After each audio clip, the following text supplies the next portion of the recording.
Carmilla. Written by Sheridan Le Fanu. 1. An early fright. In Styria, we, though by no means magnificent people, inhabit a castle or schloss. A small income, in that part of the world, goes a great way. 800 or 900 a year does wonders. Scantily enough ours would have answered among wealthy people at home. My father is English, and I bear an English name, although I never saw England. But here, in this lonely and primitive place, where everything is so marvelously cheap, I really don't see how ever so much more money would at all materially add to our comforts, or even luxuries. My father was in the Austrian service, and retired upon a pension and his patrimony, and purchased this feudal residence, and the small estate on which it stands, a bargain. Nothing can be more picturesque or solitary. It stands on a slight eminence in a forest. The road, very old and narrow, passes in front of its drawbridge, never raised in my time, and its moat, stocked with perch, and sailed over by many swans, and floating on its surface white fleets of water lilies. Over all this the schloss shows its many-windowed front, its towers, and its Gothic chapel. The forest opens in an irregular and very picturesque glade before its gate, and at the right a steep Gothic bridge carries the road over a stream that winds in deep shadow through the wood. I have said that this is a very lonely place. Judge whether I say truth. Looking from the hall door towards the road, the forest in which our castle stands extends 15 miles to the right, and 12 to the left. The nearest inhabited village is about 7 of your English miles to the left. The nearest inhabited schloss of any historic associations is that of old General Spielsdorf, nearly 20 miles away to the right.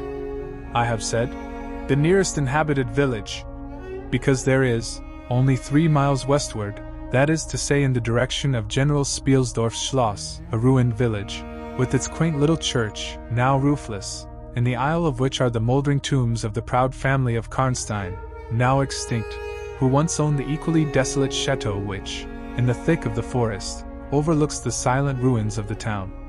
Respecting the cause of the desertion of this striking and melancholy spot, there is a legend which I shall relate to you another time. I must tell you now, how very small is the party who constitute the inhabitants of our castle. I don't include servants, or those dependents who occupy rooms in the buildings attached to the schloss. Listen, and wonder. My father, who is the kindest man on earth, but growing old, and I, at the date of my story, only 19. 8 years have passed since then. I and my father constituted the family at the schloss. My mother, a Styrian lady, died in my infancy, but I had a good-natured governess, who had been with me from, I might almost say, my infancy. I could not remember the time when her fat, benignant face was not a familiar picture in my memory. This was Madame Peridon, a native of Bern, whose care and good nature now in part supplied to me the loss of my mother, whom I do not even remember, so early I lost her. She made a third at our little dinner party. There was a fourth, Mademoiselle de La Fontaine, a lady such as you term, I believe, a finishing governess. She spoke French and German, Madame Peridon French and broken English, to which my father and I added English, which, partly to prevent its becoming a lost language among us, and partly from patriotic motives, we spoke every day. The consequence was a babble, at which strangers used to laugh, and which I shall make no attempt to reproduce in this narrative.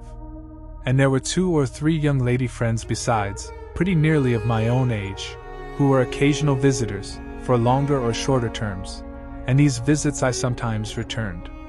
These were our regular social resources, but of course there were chance visits from neighbors, of only 5 or 6 leagues distance. My life was, notwithstanding, rather a solitary one, I can assure you. My gouvernantes had just so much control over me as you might conjecture such sage persons would have in the case of a rather spoiled girl, whose only parent allowed her pretty nearly her own way in everything. The first occurrence in my existence, which produced a terrible impression upon my mind, which, in fact, never has been effaced, was one of the very earliest incidents of my life which I can recollect.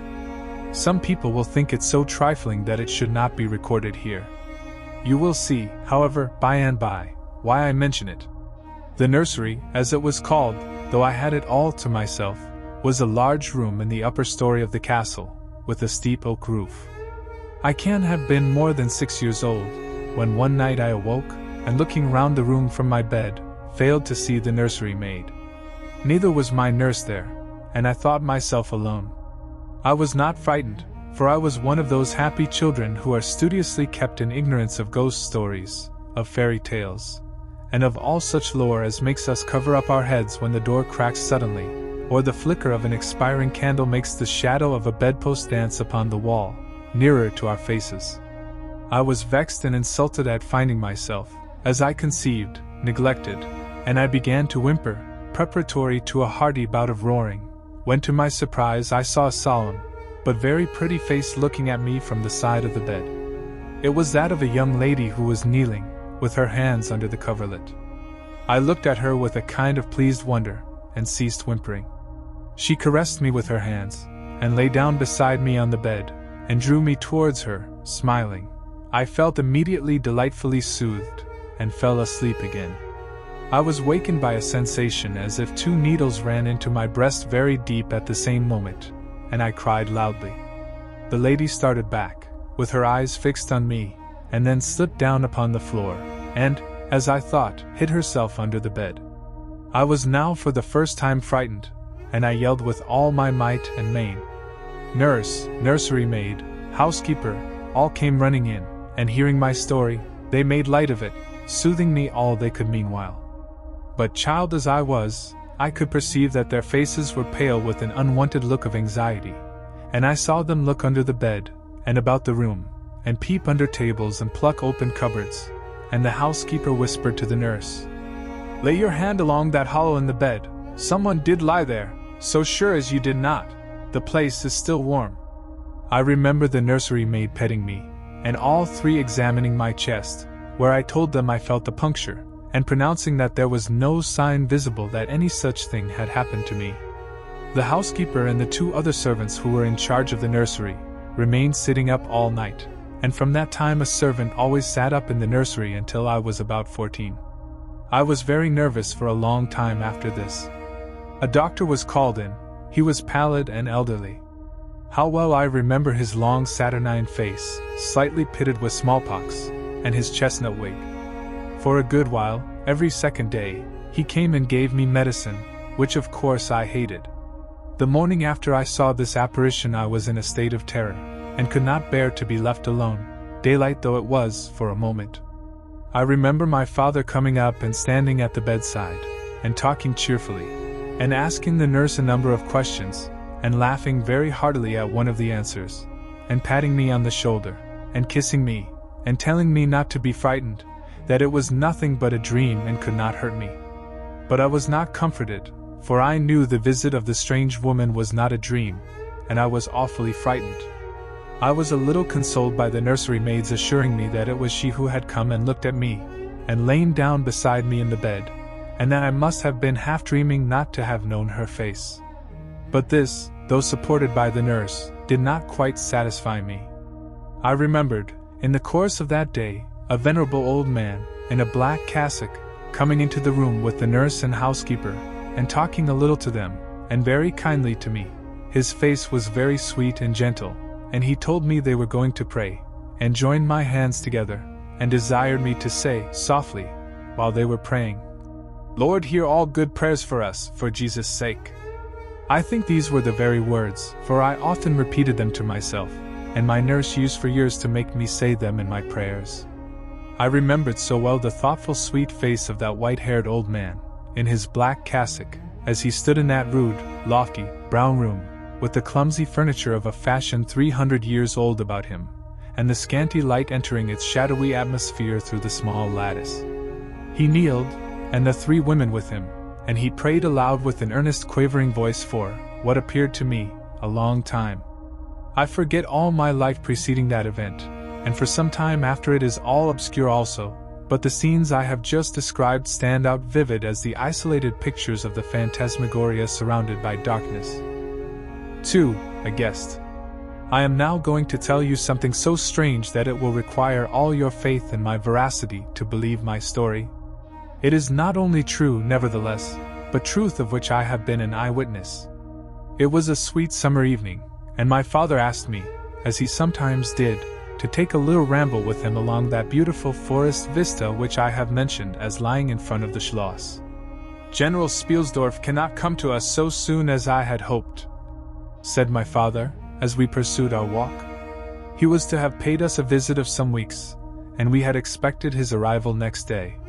He was to have brought with him a young lady, his niece and ward, Mademoiselle Reinfeldt, whom I had never seen, but whom I had heard described as a very charming girl, and in whose society I had promised myself many happy days. I was more disappointed than a young lady living in a town, or a bustling neighborhood can possibly imagine. This visit, and the new acquaintance it promised, had furnished my daydream for many weeks. "And how soon does he come?" I asked. "Not till autumn. Not for 2 months, I dare say," he answered. "And I am very glad now, dear, that you never knew Mademoiselle Reinfeldt." "And why?" I asked, both mortified and curious. "Because the poor young lady is dead," he replied. "I quite forgot I had not told you, but you were not in the room when I received the General's letter this evening." I was very much shocked.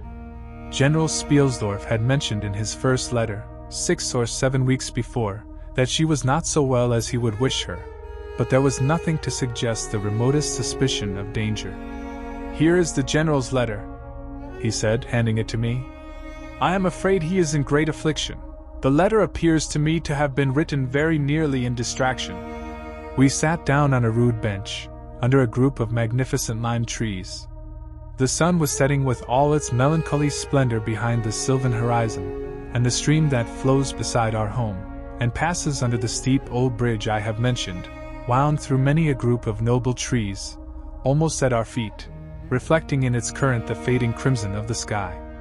General Spielsdorf's letter was so extraordinary, so vehement, and in some places so self-contradictory, that I read it twice over, the second time aloud to my father, and was still unable to account for it, except by supposing that grief had unsettled his mind.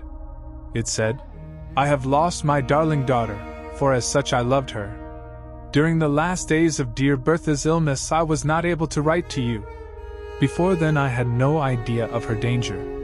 I have lost her, and now learn all too late. She died in the peace of innocence, and in the glorious hope of a blessed futurity. The fiend who betrayed our infatuated hospitality has done it all. I thought I was receiving into my house innocence, gaiety, a charming companion for my lost Bertha. Heavens! What a fool have I been! I thank God my child died without a suspicion of the cause of her sufferings. She is gone without so much as conjecturing the nature of her illness, and the accursed passion of the agent of all this misery. I devote my remaining days to tracking and extinguishing a monster. I am told I may hope to accomplish my righteous and merciful purpose. At present there is scarcely a gleam of light to guide me. I curse my conceited incredulity, my despicable affectation of superiority, my blindness, my obstinacy, all too late. I cannot write or talk collectedly now. I am distracted. So soon as I shall have a little recovered, I mean to devote myself for a time to inquiry, which may possibly lead me as far as Vienna. Sometime in the autumn, 2 months hence, or earlier if I live, I will see you, that is, if you permit me. I will then tell you all that I scarce dare put upon paper now. Farewell. Pray for me, dear friend." In these terms ended this strange letter.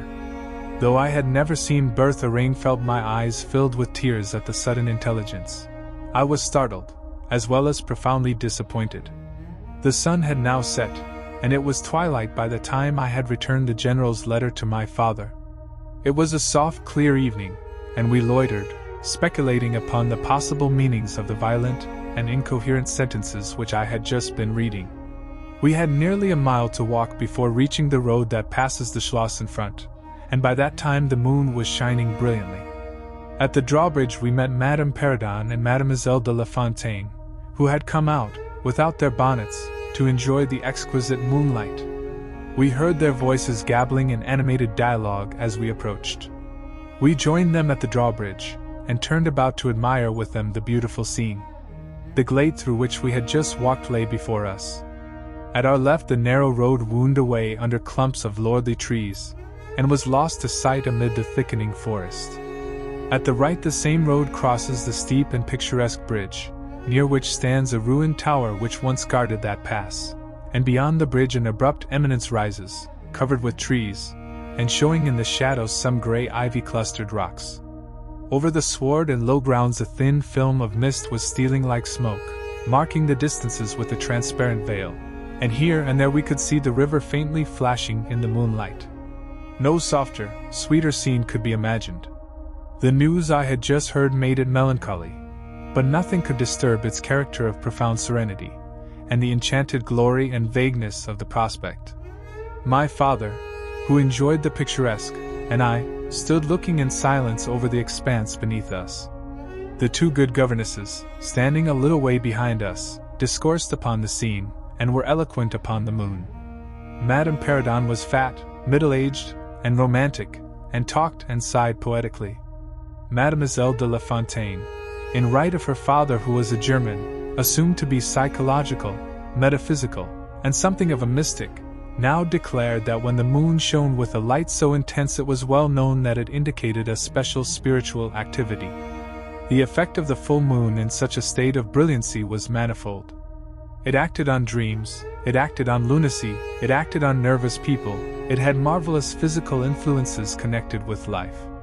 Mademoiselle related that her cousin, who was mate of a merchant ship, having taken a nap on deck on such a night, lying on his back, with his face full in the light on the moon, had wakened, after a dream of an old woman clawing him by the cheek, with his features horribly drawn to one side, and his countenance had never quite recovered its equilibrium. "The moon, this night," she said, "is full of idyllic and magnetic influence. And see, when you look behind you at the front of the Schloss, how all its windows flash and twinkle with that silvery splendor, as if unseen hands had lighted up the rooms to receive fairy guests. There are indolent styles of the spirits in which, indisposed to talk ourselves, the talk of others is pleasant to our listless ears." And I gazed on, pleased with the tinkle of the ladies' conversation. "I have got into one of my moping moods tonight," said my father, after a silence, and quoting Shakespeare, whom, by way of keeping up our English, he used to read aloud, he said, "In truth I know not why I am so sad. It wearies me, you say it wearies you, but how I got it, came by it. I forget the rest. But I feel as if some great misfortune were hanging over us. I suppose the poor General's afflicted letter has had something to do with it." At this moment the unwonted sound of carriage wheels and many hoofs upon the road arrested our attention. They seemed to be approaching from the high ground overlooking the bridge, and very soon the equipage emerged from that point. 2 horsemen first crossed the bridge, then came a carriage drawn by 4 horses, and 2 men rode behind. It seemed to be the traveling carriage of a person of rank, and we were all immediately absorbed in watching that very unusual spectacle. It became, in a few moments, greatly more interesting, for just as the carriage had passed the summit of the steep bridge, one of the leaders, taking fright, communicated his panic to the rest, and after a plunge or two, the whole team broke into a wild gallop together, and dashing between the horsemen who rode in front, came thundering along the road towards us with the speed of a hurricane. The excitement of the scene was made more painful by the clear, long-drawn screams of a female voice from the carriage window. We all advanced in curiosity and horror, me rather in silence, the rest with various ejaculations of terror. Our suspense did not last long. Just before you reach the castle drawbridge, on the route they were coming, there stands by the roadside a magnificent lime tree, on the other stands an ancient stone cross, at sight of which the horses, now going at a pace that was perfectly frightful, swerved so as to bring the wheel over the projecting roots of the tree. I knew what was coming. I covered my eyes, unable to see it out, and turned my head away. At the same moment I heard a cry from my lady friends, who had gone on a little. Curiosity opened my eyes, and I saw a scene of utter confusion. 2 of the horses were on the ground, the carriage lay upon its side with 2 wheels in the air, the men were busy removing the traces, and a lady with a commanding air and figure had got out, and stood with clasped hands, raising the handkerchief that was in them every now and then to her eyes. Through the carriage door was now lifted a young lady, who appeared to be lifeless. My dear old father was already beside the elder lady, with his hat in his hand, evidently tendering his aid and the resources of his schloss. The lady did not appear to hear him, or to have eyes for anything but the slender girl who was being placed against the slope of the bank. I approached. The young lady was apparently stunned, but she was certainly not dead. My father, who piqued himself on being something of a physician, had just had his fingers on her wrist and assured the lady, who declared herself her mother, that her pulse, though faint and irregular, was undoubtedly still distinguishable. The lady clasped her hands and looked upward, as if in a momentary transport of gratitude. But immediately she broke out again in that theatrical way which is, I believe, natural to some people. She was what is called a fine-looking woman for her time of life, and must have been handsome. She was tall, but not thin, and dressed in black velvet, and looked rather pale, but with a proud and commanding countenance, though now agitated strangely. Who was ever being so born to calamity? I heard her say, with clasped hands as I came up. Here am I, on a journey of life and death, in prosecuting which to lose an hour is possibly to lose all. My child will not have recovered sufficiently to resume her route for who can say how long. I must leave her. I cannot, dare not delay. How far on, sir, can you tell, is the nearest village? I must leave her there, and shall not see my darling, or even hear of her till my return, 3 months hence. I plucked my father by the coat, and whispered earnestly in his ear, Oh, Papa, pray ask her to let her stay with us. It would be so delightful. Do, pray. If Madame will entrust her child to the care of my daughter, and of her good gouvernante, Madame Perrodon, and permit her to remain as our guest, under my charge, until her return, it will confer a distinction and an obligation upon us, and we shall treat her with all the care and devotion which so sacred a trust deserves. I cannot do that, sir. It would be to task your kindness and chivalry too cruelly, said the lady, distractedly. It would, on the contrary, be to confer on us a very great kindness at the moment when we most need it. My daughter has just been disappointed by a cruel misfortune, in a visit from which she had long anticipated a great deal of happiness. If you confide this young lady to our care, it will be her best consolation. The nearest village on your route is distant, and affords no such inn as you could think of placing your daughter at. You cannot allow her to continue her journey for any considerable distance without danger. If, as you say, you cannot suspend your journey, you must part with her tonight, and nowhere could you do so with more honest assurances of care and tenderness than here. There was something in this lady's air and appearance so distinguished and even imposing, and in her manner so engaging, as to impress one, quite apart from the dignity of her equipage, with the conviction that she was a person of consequence. By this time the carriage was replaced in its upright position, and the horses, quite tractable, in the traces again. The lady threw on her daughter a glance which I fancied was not quite so affectionate as one might have anticipated from the beginning of the scene. Then she beckoned slightly to my father, and withdrew 2 or 3 steps with him out of hearing, and talked to him with a fixed and stern countenance, not at all like that with which she had hitherto spoken. I was filled with wonder that my father did not seem to perceive the change, and also unspeakably curious to learn what it could be that she was speaking, almost in his ear, with so much earnestness and rapidity. 2 or 3 minutes at most I think she remained thus employed, then she turned, and a few steps brought her to where her daughter lay, supported by Madame Perrodon. She kneeled beside her for a moment and whispered, as Madame supposed, a little benediction in her ear.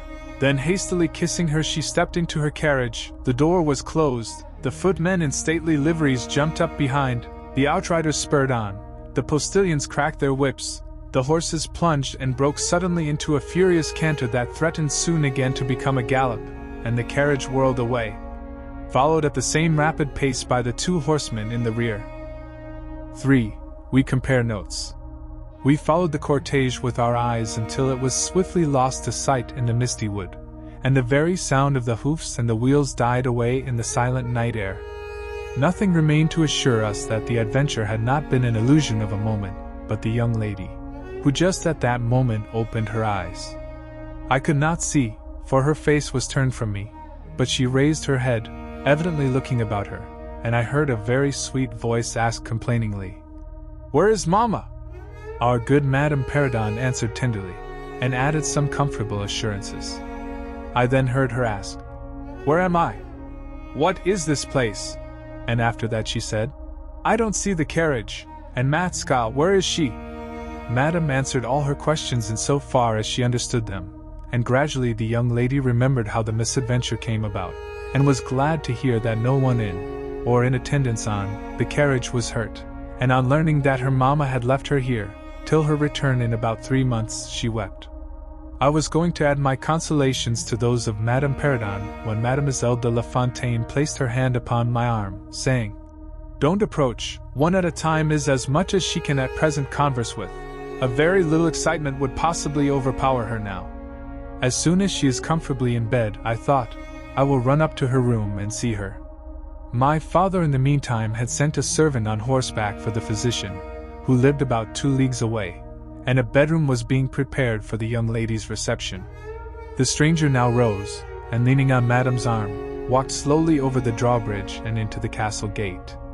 In the hall, servants waited to receive her, and she was conducted forthwith to her room. The room we usually sat in as our drawing room is long, having 4 windows, that looked over the moat and drawbridge, upon the forest scene I have just described. It is furnished in old carved oak, with large carved cabinets, and the chairs are cushioned with crimson Utrecht velvet. The walls are covered with tapestry, and surrounded with great gold frames, the figures being as large as life, in ancient and very curious costume, and the subjects represented are hunting, hawking, and generally festive. It is not too stately to be extremely comfortable, and here we had our tea, for with his usual patriotic leanings he insisted that the national beverage should make its appearance regularly with our coffee and chocolate. We sat here this night, and with candles lighted, were talking over the adventure of the evening. Madame Perrodon and Mademoiselle de La Fontaine were both of our party. The young stranger had hardly lain down in her bed when she sank into a deep sleep, and those ladies had left her in the care of a servant. "How do you like our guest?" I asked, as soon as Madame entered. "Tell me all about her."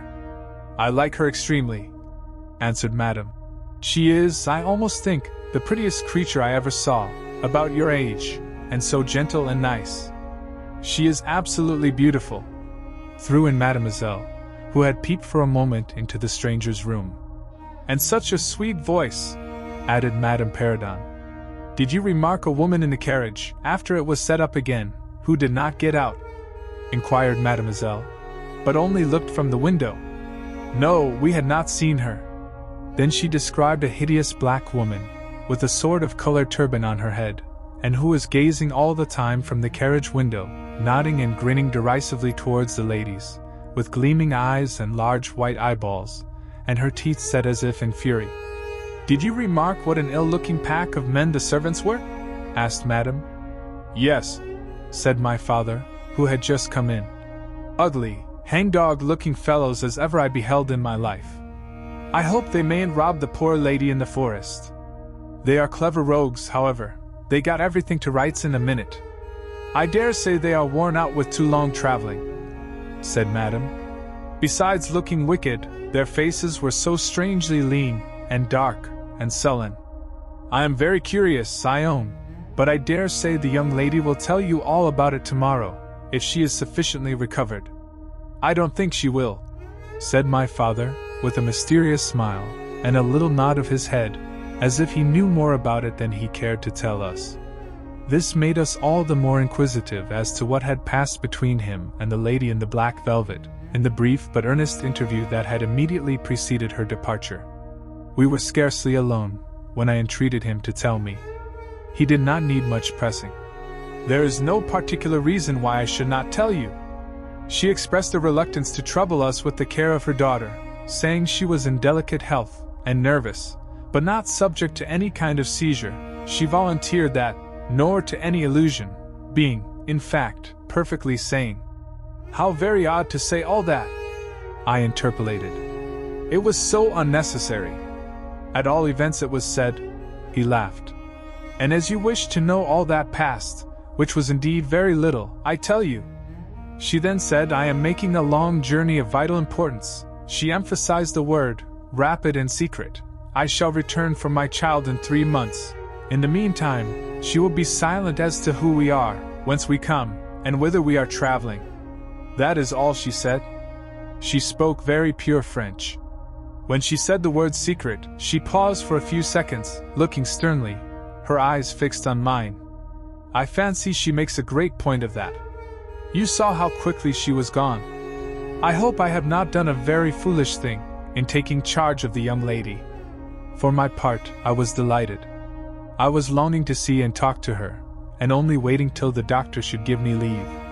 You, who live in towns, can have no idea how great an event the introduction of a new friend is, in such a solitude as surrounded us. The doctor did not arrive till nearly 1 o'clock, but I could no more have gone to my bed and slept, than I could have overtaken, on foot, the carriage in which the princess in black velvet had driven away. When the physician came down to the drawing room, it was to report very favorably upon his patient. She was now sitting up, her pulse quite regular, apparently perfectly well. She had sustained no injury, and the little shock to her nerves had passed away quite harmlessly. There could be no harm certainly in my seeing her, if we both wished it, and with this permission I sent, forthwith, to know whether she would allow me to visit her for a few minutes in her room. The servant returned immediately to say that she desired nothing more. You may be sure I was not long in availing myself of this permission. Our visitor lay in one of the handsomest rooms in the Schloss. It was, perhaps, a little stately. There was a somber piece of tapestry opposite the foot of the bed, representing Cleopatra with the asps to her bosom, and other solemn classic scenes were displayed, a little faded, upon the other walls.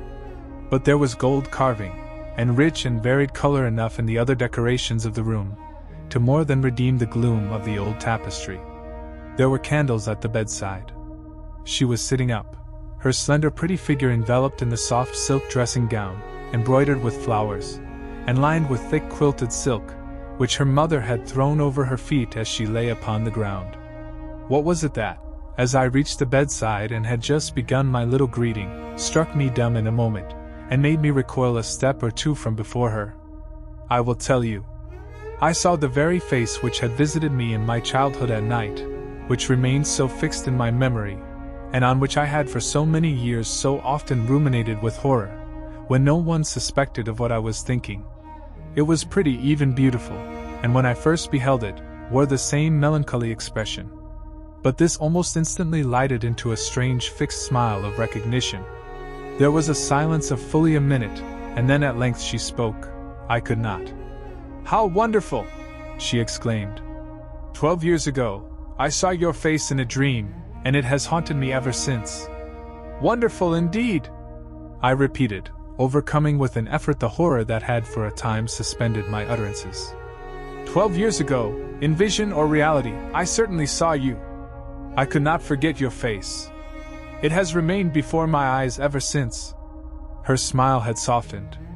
Whatever I had fancied strange in it was gone, and it and her dimpling cheeks were now delightfully pretty and intelligent.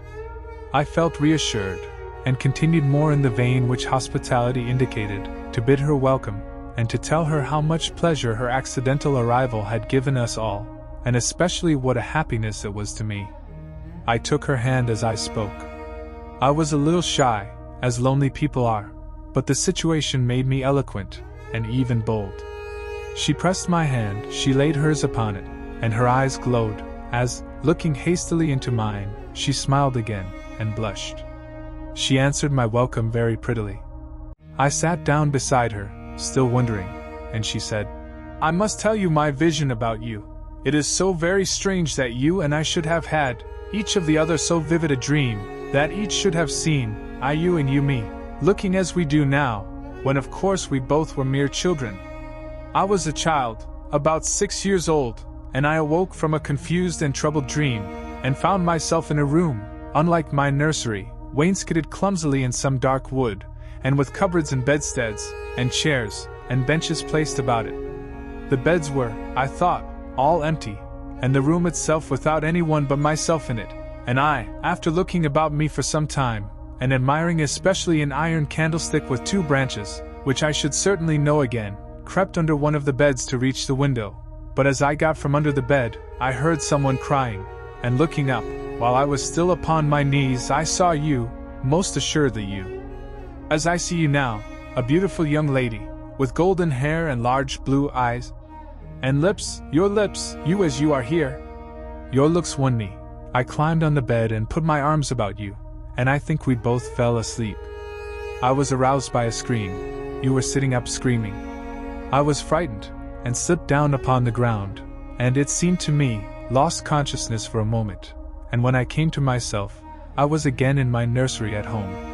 Your face I have never forgotten since. I could not be misled by mere resemblance. You are the lady whom I saw then. It was now my turn to relate my corresponding vision, which I did, to the undisguised wonder of my new acquaintance. I don't know which should be most afraid of the other. She said, again smiling. If you were less pretty, I think I should be very much afraid of you, but being as you are, and you and I both so young, I feel only that I have made your acquaintance 12 years ago, and have already a right to your intimacy. At all events, it does seem as if we were destined, from our earliest childhood, to be friends. I wonder whether you feel as strangely drawn towards me as I do to you. I have never had a friend. Shall I find one now?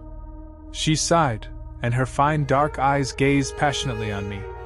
Now the truth is, I felt rather unaccountably towards the beautiful stranger. I did feel, as she said, drawn towards her.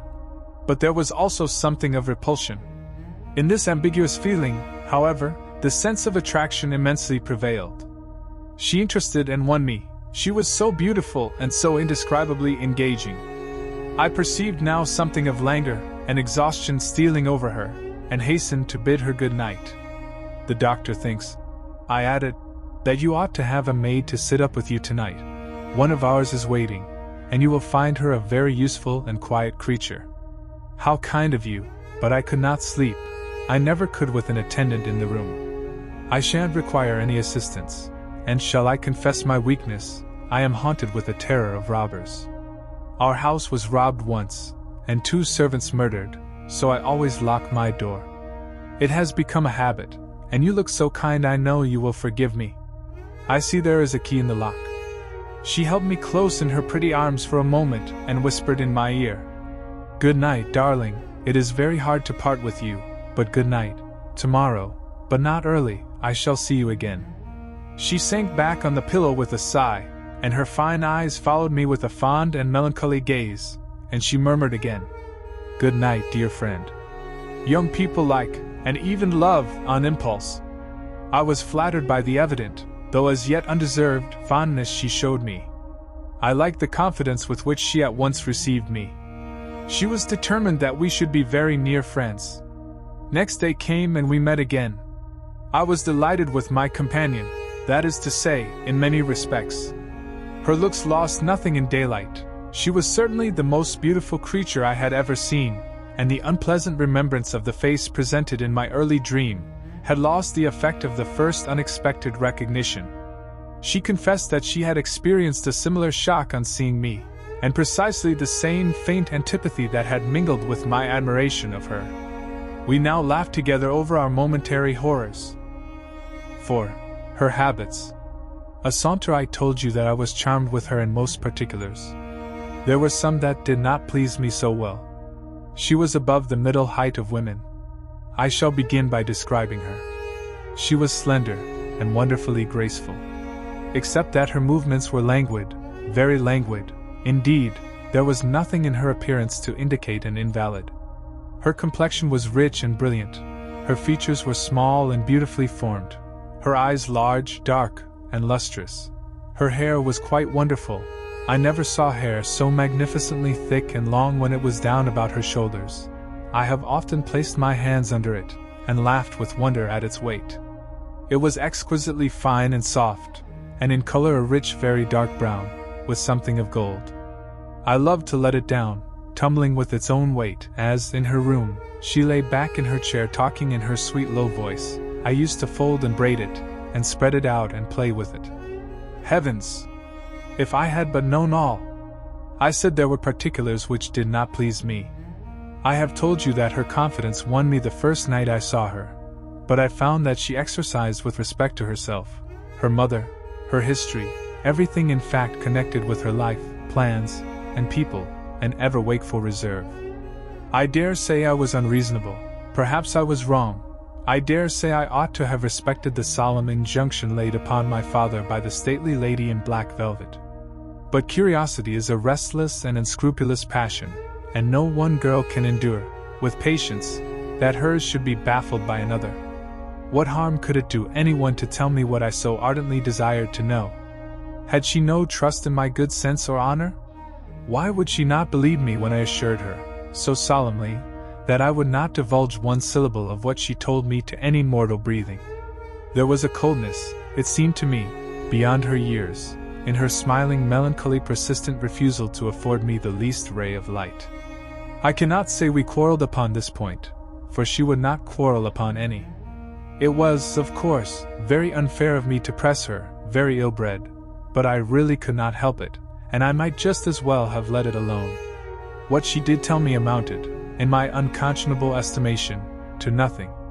It was all summed up in 3 very vague disclosures. First, her name was Carmilla.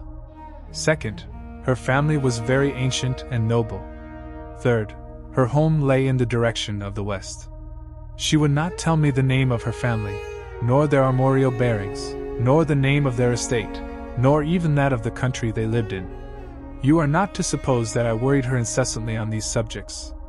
I watched opportunity, and rather insinuated than urged my inquiries.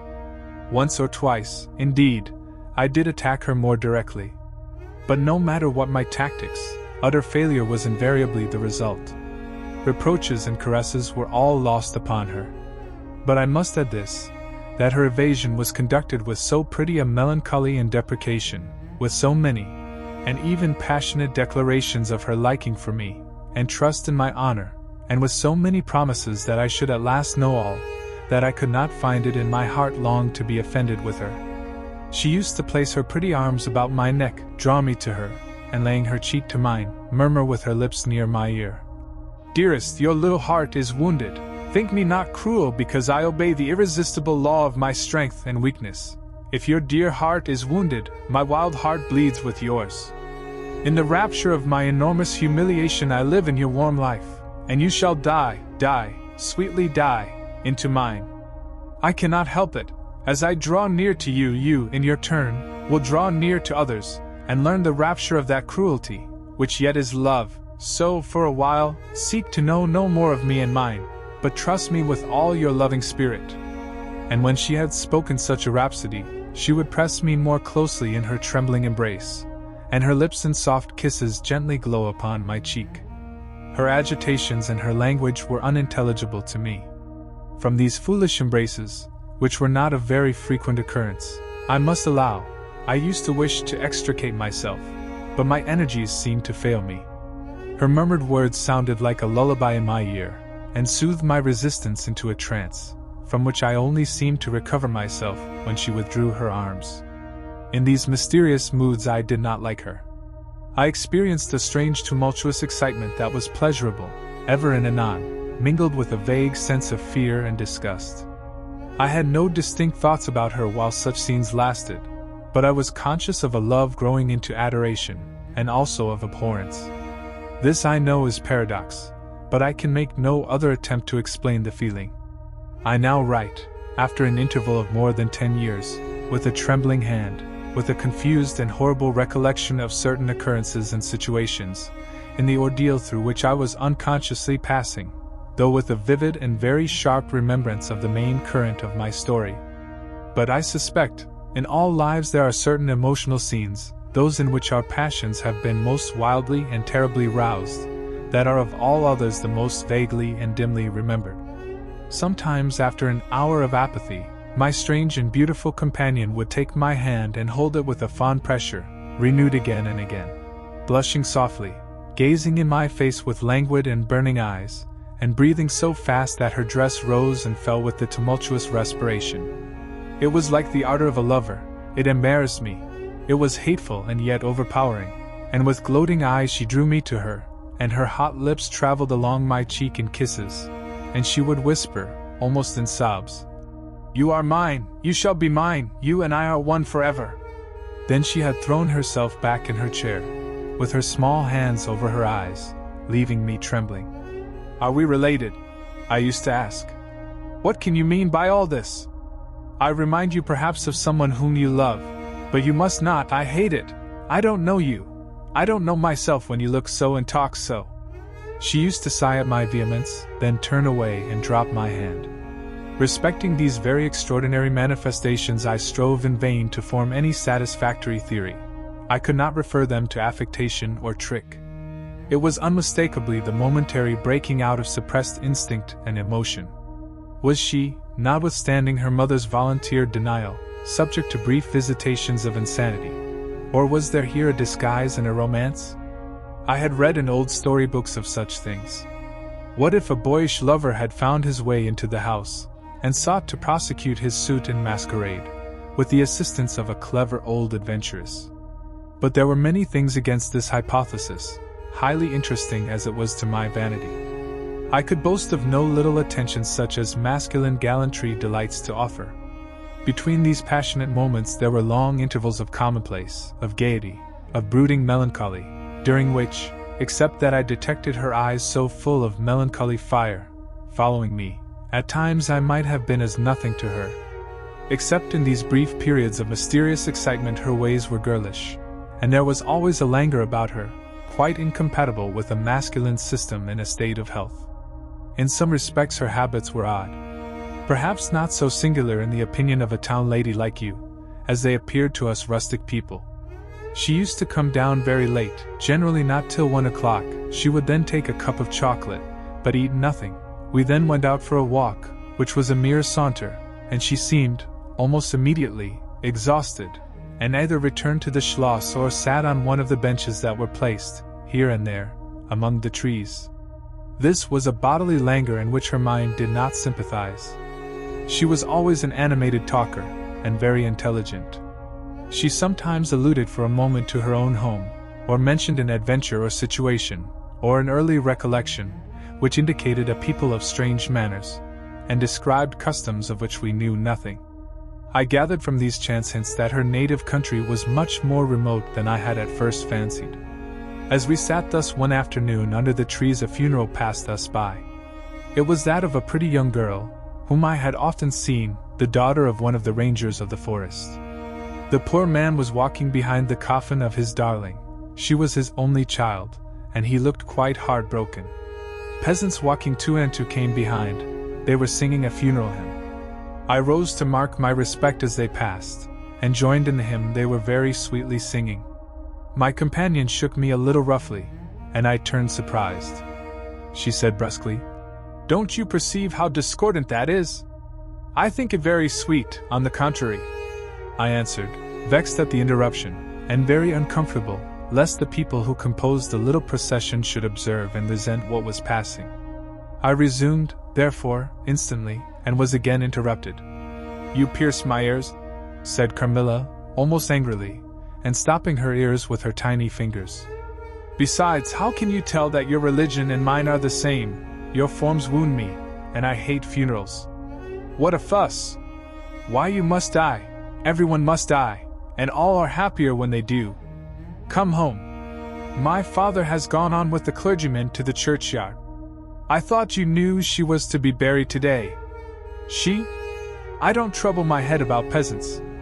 I don't know who she is," answered Carmilla, with a flash from her fine eyes. "She is the poor girl who fancied she saw a ghost a fortnight ago, and has been dying ever since, till yesterday, when she expired. Tell me nothing about ghosts. I shan't sleep tonight if you do. I hope there is no plague or fever coming. All this looks very like it," I continued. "The swineherd's young wife died only a week ago, and she thought something seized her by the throat as she lay in her bed, and nearly strangled her. Papa says such horrible fancies do accompany some forms of fever. She was quite well the day before. She sank afterwards, and died before a week. Well, her funeral is over, I hope, and her hymn sung, and our ears shan't be tortured with that discord and jargon. It has made me nervous. Sit down here beside me, sit close, hold my hand, press it harder." We had moved a little back, and had come to another seat. She sat down. Her face underwent a change that alarmed and even terrified me for a moment. It darkened, and became horribly livid. Her teeth and hands were clenched, and she frowned and compressed her lips, while she stared down upon the ground at her feet, and trembled all over with a continued shudder as irrepressible as ague. All her energies seemed strained to suppress a fit, with which she was then breathlessly tugging, and at length a low convulsive cry of suffering broke from her, and gradually the hysteria subsided. "There! That comes of strangling people with hymns," she said at last. Hold me still. It is passing away." And so gradually it did, and perhaps to dissipate the somber impression which the spectacle had left upon me, she became unusually animated and chatty, and so we got home. This was the first time I had seen her exhibit any definable symptoms of that delicacy of health which her mother had spoken of. It was the first time, also, I had seen her exhibit anything like temper. Both passed away like a summer cloud, and never but once afterwards did I witness on her part a momentary sign of anger. I will tell you how it happened. She and I were looking out of one of the long drawing-room windows, when there entered the courtyard, over the drawbridge, a figure of a wanderer whom I knew very well. He used to visit the Schloss generally twice a year. It was the figure of a hunchback, with the sharp lean features that generally accompany deformity. He wore a pointed black beard, and he was smiling from ear to ear, showing his white fangs. He was dressed in buff, black, and scarlet, and crossed with more straps and belts than I could count, from which hung all manner of things. Behind, he carried a magic lantern, and 2 boxes, which I well knew, in one of which was a salamander, and in the other a mandrake. These monsters used to make my father laugh. They were compounded of parts of monkeys, parrots, squirrels, fish, and hedgehogs, dried and stitched together with great neatness and startling effect. He had a fiddle, a box of conjuring apparatus, a pair of foils and masks attached to his belt, several other mysterious cases dangling about him, and a black staff with copper ferrules in his hand. His companion was a rough spare dog, that followed at his heels, but stopped short, suspiciously at the drawbridge, and in a little while began to howl dismally. In the meantime, the mountebank, standing in the midst of the courtyard, raised his grotesque hat, and made us a very ceremonious bow, paying his compliments very volubly in execrable French, and German not much better.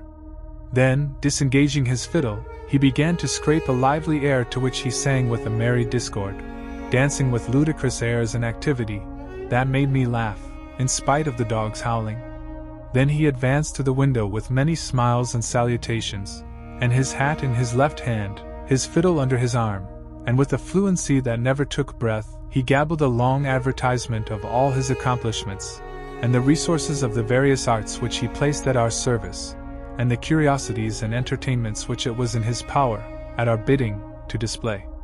"Will your ladyships be pleased to buy an amulet against the empire, which is going like the wolf, I hear, through these woods?"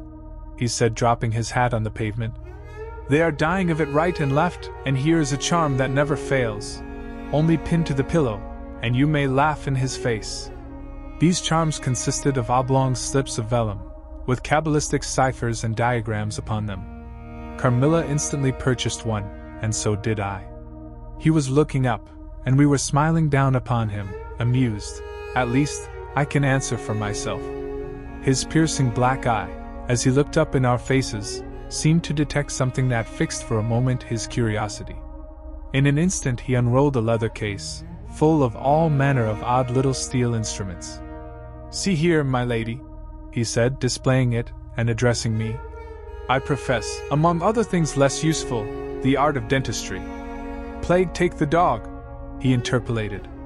"Silence, beast! He howls so that your ladyships can scarcely hear a word. Your noble friend, the young lady at your right, has the sharpest tooth, long, thin, pointed, like an awl, like a needle. Ha ha! With my sharp and long sight, as I look up, I have seen it distinctly. Now if it happens to hurt the young lady, and I think it must, here am I, here are my file, my punch, my nippers. I will make it round and blunt, if her ladyship pleases, no longer the tooth of a fish, but of a beautiful young lady as she is. Hey? Is the young lady displeased?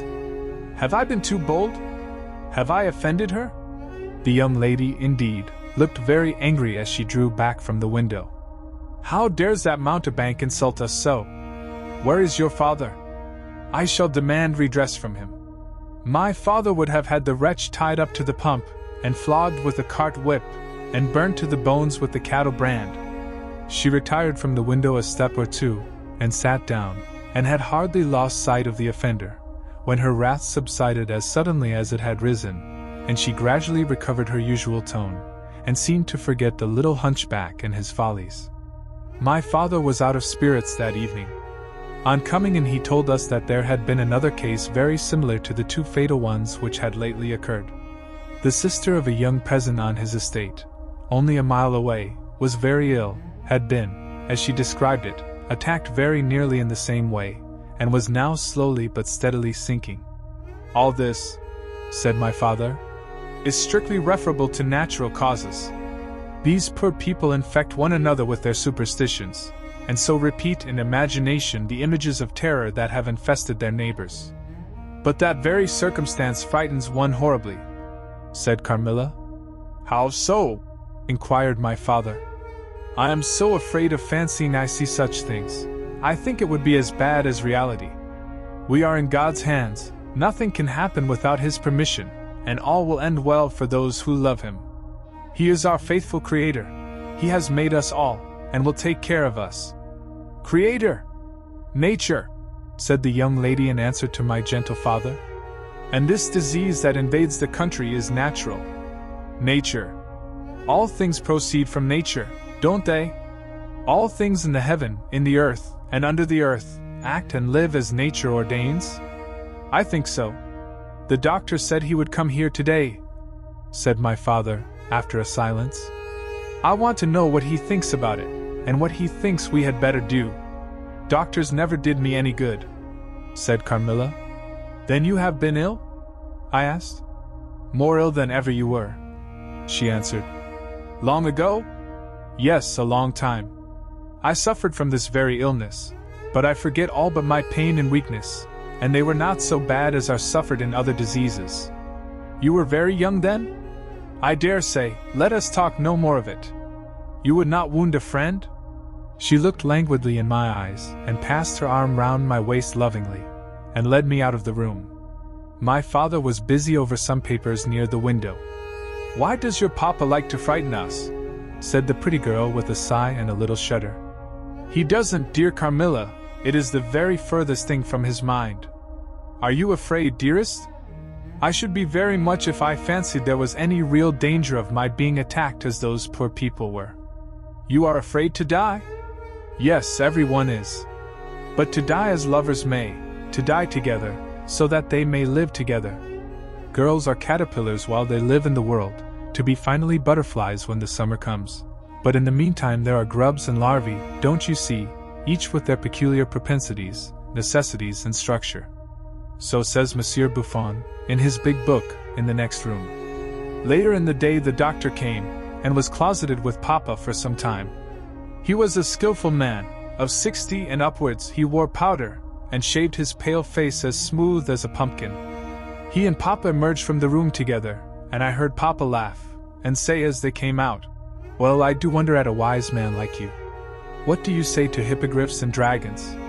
The doctor was smiling, and made answer, shaking his head. Nevertheless, life and death are mysterious states, and we know little of the resources of either. And so they walked on, and I heard no more.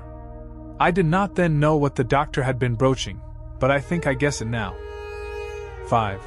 A wonderful likeness. This evening there arrived from Gratz the grave, dark-faced son of the picture cleaner, with a horse and cart laden with 2 large packing cases, having many pictures in each. It was a journey of 10 leagues, and whenever a messenger arrived at the Schloss from our little capital of Gratz, we used to crowd about him in the hall, to hear the news. This arrival created in our secluded quarters quite a sensation. The cases remained in the hall, and the messenger was taken charge of by the servants till he had eaten his supper. Then with assistants, and armed with hammer, ripping chisel, and turnscrew, he met us in the hall, where we had assembled to witness the unpacking of the cases. Carmilla sat looking listlessly on, while one after the other the old pictures, nearly all portraits, which had undergone the process of renovation, were brought to light. My mother was of an old Hungarian family, and most of these pictures, which were about to be restored to their places, had come to us through her. My father had a list in his hand, from which he read, as the artists rummaged out the corresponding numbers. I don't know that the pictures were very good, but they were, undoubtedly, very old, and some of them very curious also. They had, for the most part, the merit of being now seen by me, I may say, for the first time, for the smoke and dust of time had all but obliterated them. "There is a picture that I have not seen yet," said my father. "In one corner, at the top of it, is the name, as well as I could read, Marcia Karnstein, and the date 1698, and I am curious to see how it has turned out." I remembered it. It was a small picture, about 1.5 feet high, and nearly square, without a frame, but it was so blackened by age that I could not make it out. The artist now produced it, with evident pride. It was quite beautiful. It was startling. It seemed to live. It was the effigy of Carmilla. "Carmilla, dear, here is an absolute miracle. Here you are, living, smiling, ready to speak, in this picture. Isn't it beautiful, Papa? And see, even the little mole on her throat." My father laughed, and said, "Certainly it is a wonderful likeness."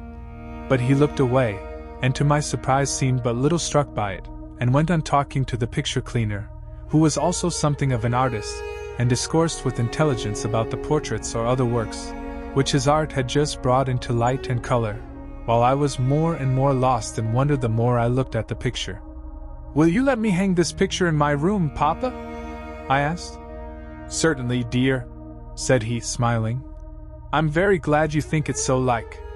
It must be prettier even than I thought it, if it is." The young lady did not acknowledge this pretty speech, did not seem to hear it. She was leaning back in her seat, her fine eyes under their long lashes gazing on me in contemplation, and she smiled in a kind of rapture. "And now you can read quite plainly the name that is written in the corner. It is not Marcia. It looks as if it was done in gold. The name is Mircalla, Countess Karnstein, and this is a little coronet over and underneath A.D. 1698. I am descended from the Karnsteins, that is, Mama was." "Ah," said the lady, languidly. "So am I think, of very long descent, very ancient. Are there any Karnsteins living now?" "None who bear the name, I believe. The family were ruined, I believe, in some civil wars long ago, but the ruins of the castle are only about 3 miles away." "How interesting," she said languidly. "But see what beautiful moonlight." She glanced through the hall door, which stood a little open. "Suppose you take a little ramble round the court, and look down at the road and river. It is so like the night you came to us," I said. She sighed, smiling. She rose, and each with her arm about the other's waist, we walked out upon the pavement. In silence, slowly we walked down to the drawbridge, where the beautiful landscape opened before us. "And so you were thinking of the night I came here?" she almost whispered. "Are you glad I came?" "Delighted, dear Carmilla," I answered. "And you asked for the picture you think like me, to hang in your room?" She murmured with a sigh, as she drew her arm closer about my waist, and let her pretty head sink upon my shoulder. "How romantic you are, Carmilla," I said. "Whenever you tell me your story, it will be made up chiefly of some one great romance." She kissed me silently. "I am sure, Carmilla, you have been in love, that there is, at this moment, an affair of the heart going on." "I have been in love with no one, and never shall," she whispered, "unless it should be with you." How beautiful she looked in the moonlight! Shy and strange was the look with which she quickly hid her face in my neck and hair, with tumultuous sighs, that seemed almost to sob, and pressed in mine a hand that trembled. Her soft cheek was glowing against mine. "Darling, darling," she murmured, "I live in you, and you would die for me, I love you so." I started from her. She was gazing on me with eyes from which all fire, all meaning had flown, and a face colorless and apathetic. "Is there a chill in the air, dear?" she said drowsily. "I almost shiver. Have I been dreaming?" let us come in. Come in. You look ill, Carmilla, a little faint. You certainly must take some wine, I said. Yes, I will. I'm better now. I shall be quite well in a few minutes. Yes, do give me a little wine, answered Carmilla, as we approached the door. Let us look again for a moment. It is the last time, perhaps, I shall see the moonlight with you. How do you feel now, dear Carmilla? Are you really better? I asked. I was beginning to take alarm, lest she should have been stricken with the strange epidemic that they said had invaded the country about us. Papa would be grieved beyond measure, I added, if he thought you were ever so little ill, without immediately letting us know. We have a very skillful doctor near us, the physician who was with Papa today. I'm sure he is. I know how kind you all are, but dear child, I am quite well again. There is nothing ever wrong with me, but a little weakness. People say I am languid. I am incapable of exertion. I can scarcely walk as far as a child of 3 years old, and every now and then the little strength I have falters, and I become as you have just seen me. But after all, I am very easily set up again. In a moment I am perfectly myself. See how I have recovered. So, indeed, she had, and she and I talked a great deal, and very animated she was, and the remainder of that evening passed without any recurrence of what I called her infatuations. I mean her crazy talk and looks, which embarrassed, and even frightened me. But there occurred that night an event which gave my thoughts quite a new turn, and seemed to startle even Carmilla's languid nature into momentary energy. 6. A very strange agony. When we got into the drawing room, and had sat down to our coffee and chocolate, although Carmilla did not take any, she seemed quite herself again, and Madame, and Mademoiselle de La Fontaine, joined us, and made a little card party, in the course of which Papa came in for what he called his dish of tea. When the game was over he sat down beside Carmilla on the sofa, and asked her, a little anxiously, whether she had heard from her mother since her arrival. She answered, no. He then asked whether she knew where a letter would reach her at present. I cannot tell, she answered ambiguously. But I have been thinking of leaving you. You have been already too hospitable and too kind to me. I have given you an infinity of trouble, and I should wish to take a carriage tomorrow, and post in pursuit of her. I know where I shall ultimately find her, although I dare not yet tell you. But you must not dream of any such thing, exclaimed my father, to my great relief. We can't afford to lose you so, and I won't consent to your leaving us, except under the care of your mother, who was so good as to consent to your remaining with us till she should herself return. I should be quite happy if I knew that you heard from her. But this evening the accounts of the progress of the mysterious disease that has invaded our neighborhood grow even more alarming, and my beautiful guest, I do feel the responsibility, unaided by advice from your mother, very much. But I shall do my best, and one thing is certain, that you must not think of leaving us without her distinct direction to that effect. We should suffer too much in parting from you to consent to it easily. Thank you, sir, 1,000 times for your hospitality, she answered, smiling bashfully. You have all been too kind to me. I have seldom been so happy in all my life before, as in your beautiful chateau, under your care, and in the society of your dear daughter. So he gallantly, in his old-fashioned way, kissed her hand, smiling and pleased at her little speech. I accompanied Carmilla as usual to her room, and sat and chatted with her while she was preparing for bed. Do you think, I said at length, that you will ever confide fully in me? She turned round smiling, but made no answer, only continued to smile on me. You won't answer that? I said. You can't answer pleasantly. I ought not to have asked you. You were quite right to ask me that or anything. You do not know how dear you are to me, or you could not think any confidence too great to look for. But I am under vows, no none half so awfully, and I dare not tell my story yet, even to you. The time is very near when you shall know everything. You will think me cruel, very selfish, but love is always selfish. The more ardent, the more selfish. How jealous I am you cannot know. You must come with me, loving me, to death, or else hate me and still come with me, and hating me through death and after. There is no such word as indifference in my apathetic nature. Now, Carmilla, you are going to talk your wild nonsense again, I said hastily. Not I, silly little fool as I am, and full of whims and fancies. For your sake I'll talk like a sage. Were you ever at a ball? No. How you do run on. What is it like? How charming it must be. I almost forget it is years ago. I laughed. You are not so old. Your first ball can hardly be forgotten yet. I remember everything about it, with an effort.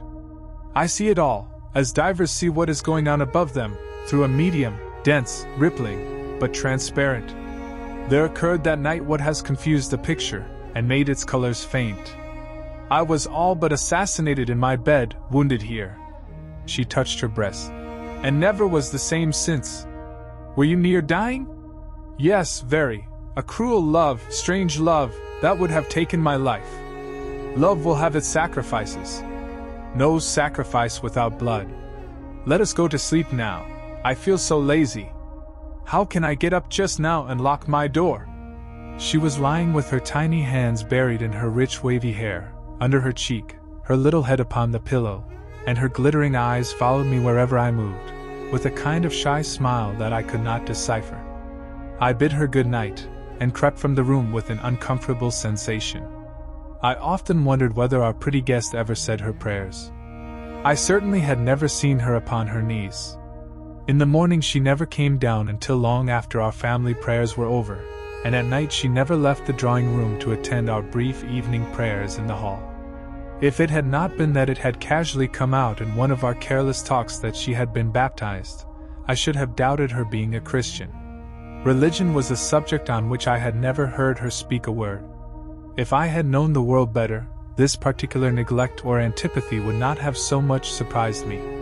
The precautions of nervous people are infectious, and persons of a like temperament are pretty sure, after a time, to imitate them. I had adopted Carmilla's habit of locking her bedroom door, having taken into my head all her whimsical alarms about midnight invaders and prowling assassins. I had also adopted her precaution of making a brief search through her room, to satisfy herself that no lurking assassin or robber was ensconced. These wise measures taken, I got into my bed and fell asleep. A light was burning in my room. This was an old habit, of very early date, and which nothing could have tempted me to dispense with. Thus fortified I might take my rest in peace. But dreams come through stone walls, light up dark rooms, or darken light ones, and their persons make their exits and their entrances as they please, and laugh at locksmiths. I had a dream that night that was the beginning of a very strange agony. I cannot call it a nightmare, for I was quite conscious of being asleep. But I was equally conscious of being in my room, and lying in bed, precisely as I actually was. I saw, or fancied I saw, the room and its furniture just as I had seen it last, except that it was very dark, and I saw something moving round the foot of the bed, which at first I could not accurately distinguish. But I soon saw that it was a sooty black animal that resembled a monstrous cat. It appeared to me about 4 or 5 feet long, for it measured fully the length of the hearthrug as it passed over it, and it continued to ing and fro-ing with the lithe, sinister restlessness of a beast in a cage. I could not cry out, although as you may suppose, I was terrified.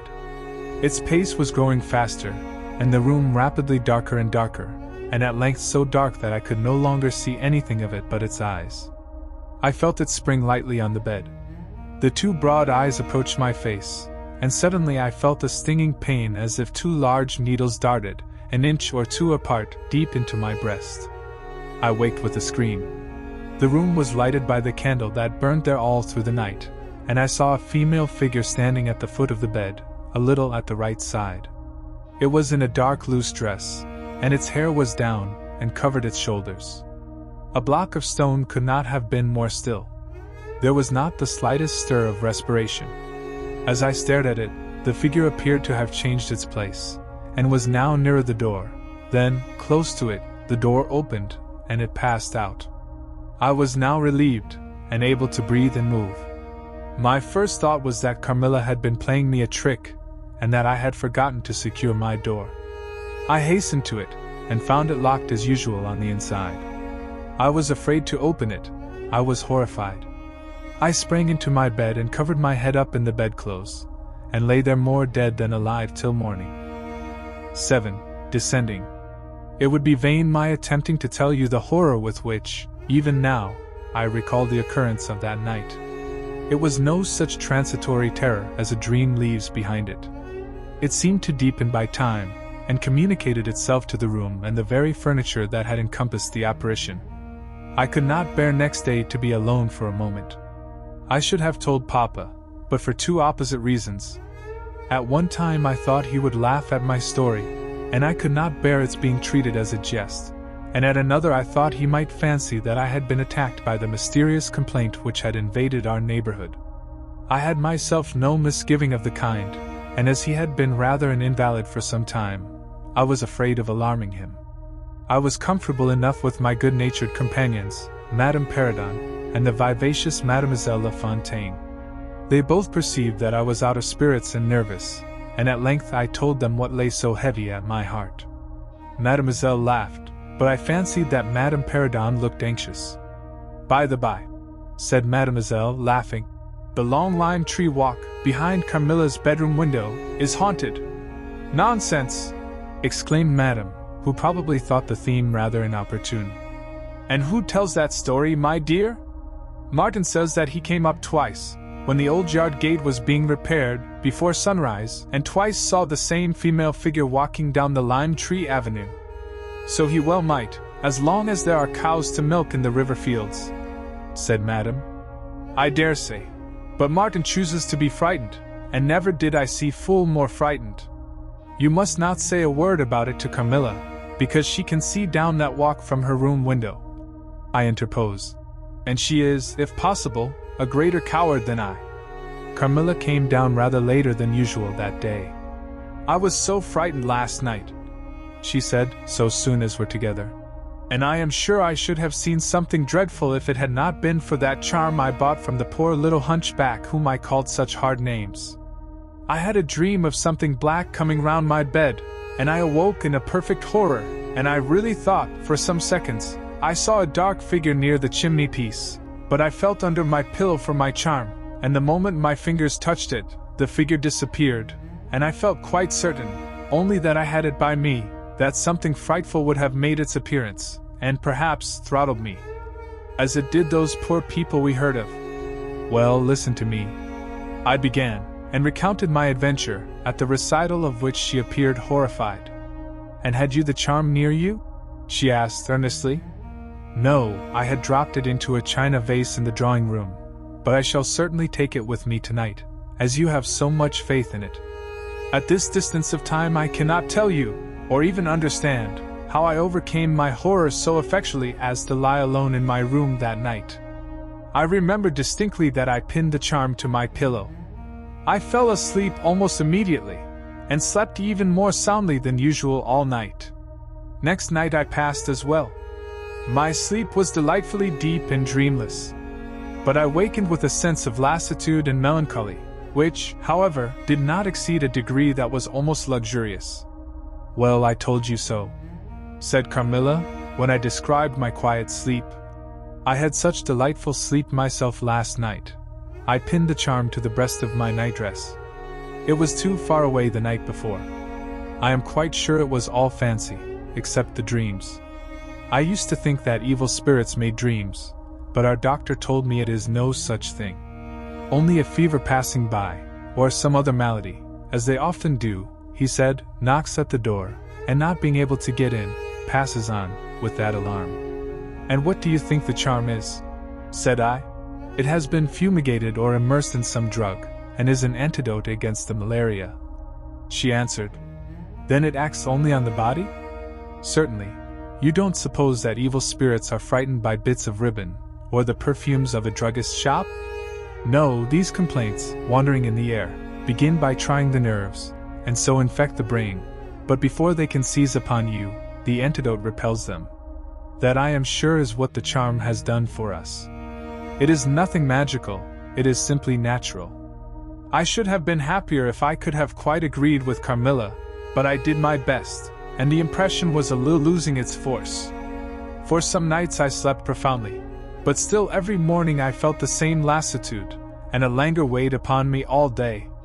I felt myself a changed girl. A strange melancholy was stealing over me, a melancholy that I would not have interrupted. Dim thoughts of death began to open, and an idea that I was slowly sinking took gentle, and somehow, not unwelcome, possession of me. If it was sad, the tone of mind which this induced was also sweet. Whatever it might be, my soul acquiesced in it. I would not admit that I was ill, I would not consent to tell my papa, or to have the doctor sent for. Carmilla became more devoted to me than ever, and her strange paroxysms of languid adoration more frequent. She used to gloat on me with increasing ardor the more my strength and spirits waned. This always shocked me like a momentary glare of insanity. Without knowing it, I was now in a pretty advanced stage of the strangest illness under which mortal ever suffered. There was an unaccountable fascination in its earlier symptoms that more than reconciled me to the incapacitating effect of that stage of the malady. This fascination increased for a time, until it reached a certain point, when gradually a sense of the horrible mingled itself with it, deepening, as you shall hear, until it discolored and perverted the whole state of my life. The first change I experienced was rather agreeable. It was very near the turning point from which began the descent of Avernus. Certain vague and strange sensations visited me in my sleep. The prevailing one was of that pleasant, peculiar cold thrill which we feel in bathing, when we move against the current of a river. This was soon accompanied by dreams that seemed interminable, and were so vague that I could never recollect their scenery and persons, or any one connected portion of their action. But they left an awful impression, and a sense of exhaustion, as if I had passed through a long period of great mental exertion and danger. After all these dreams there remained on waking a remembrance of having been in a place very nearly dark, and of having spoken to people whom I could not see, and especially of one clear voice, of a female's, very deep, that spoke as if at a distance, slowly, and producing always the same sensation of indescribable solemnity and fear. Sometimes there came a sensation as if a hand was drawn softly along my cheek and neck. Sometimes it was as if warm lips kissed me, and longer and more lovingly as they reached my throat, but there the caress fixed itself.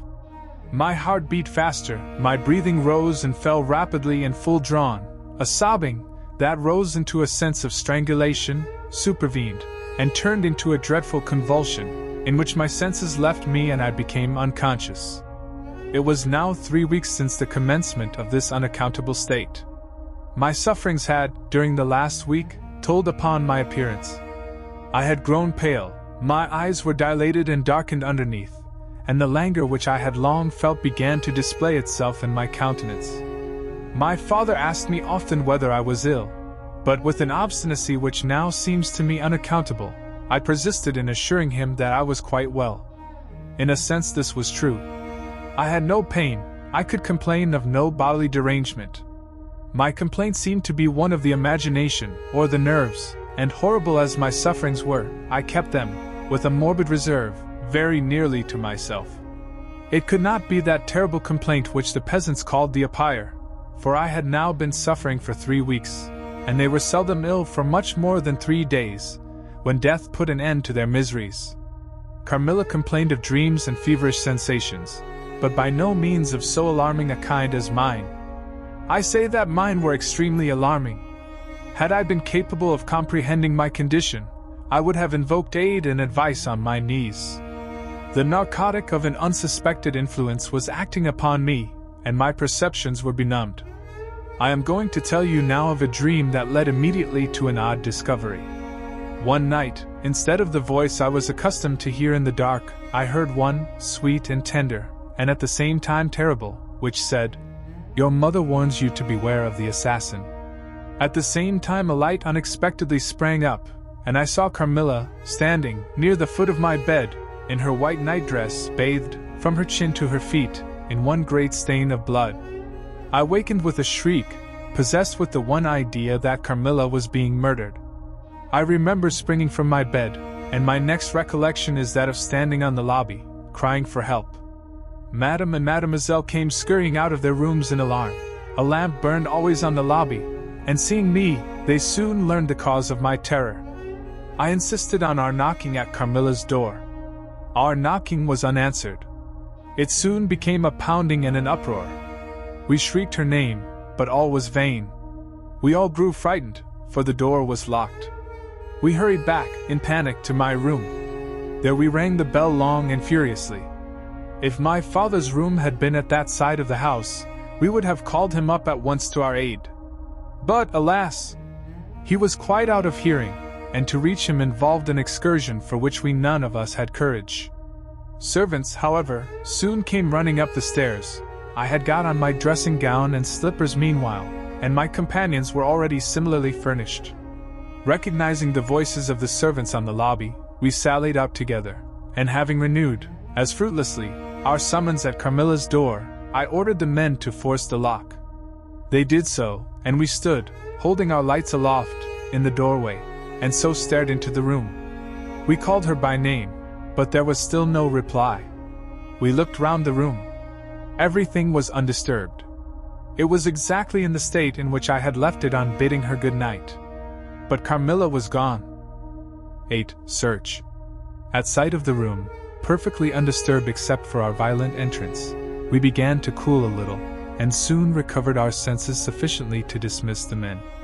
It had struck Mademoiselle that possibly Carmilla had been wakened by the uproar at her door, and in her first panic had jumped from her bed, and hid herself in a press, or behind a curtain, from which she could not, of course, emerge until the majordomo and his myrmidons had withdrawn. We now recommenced our search, and began to call her name again.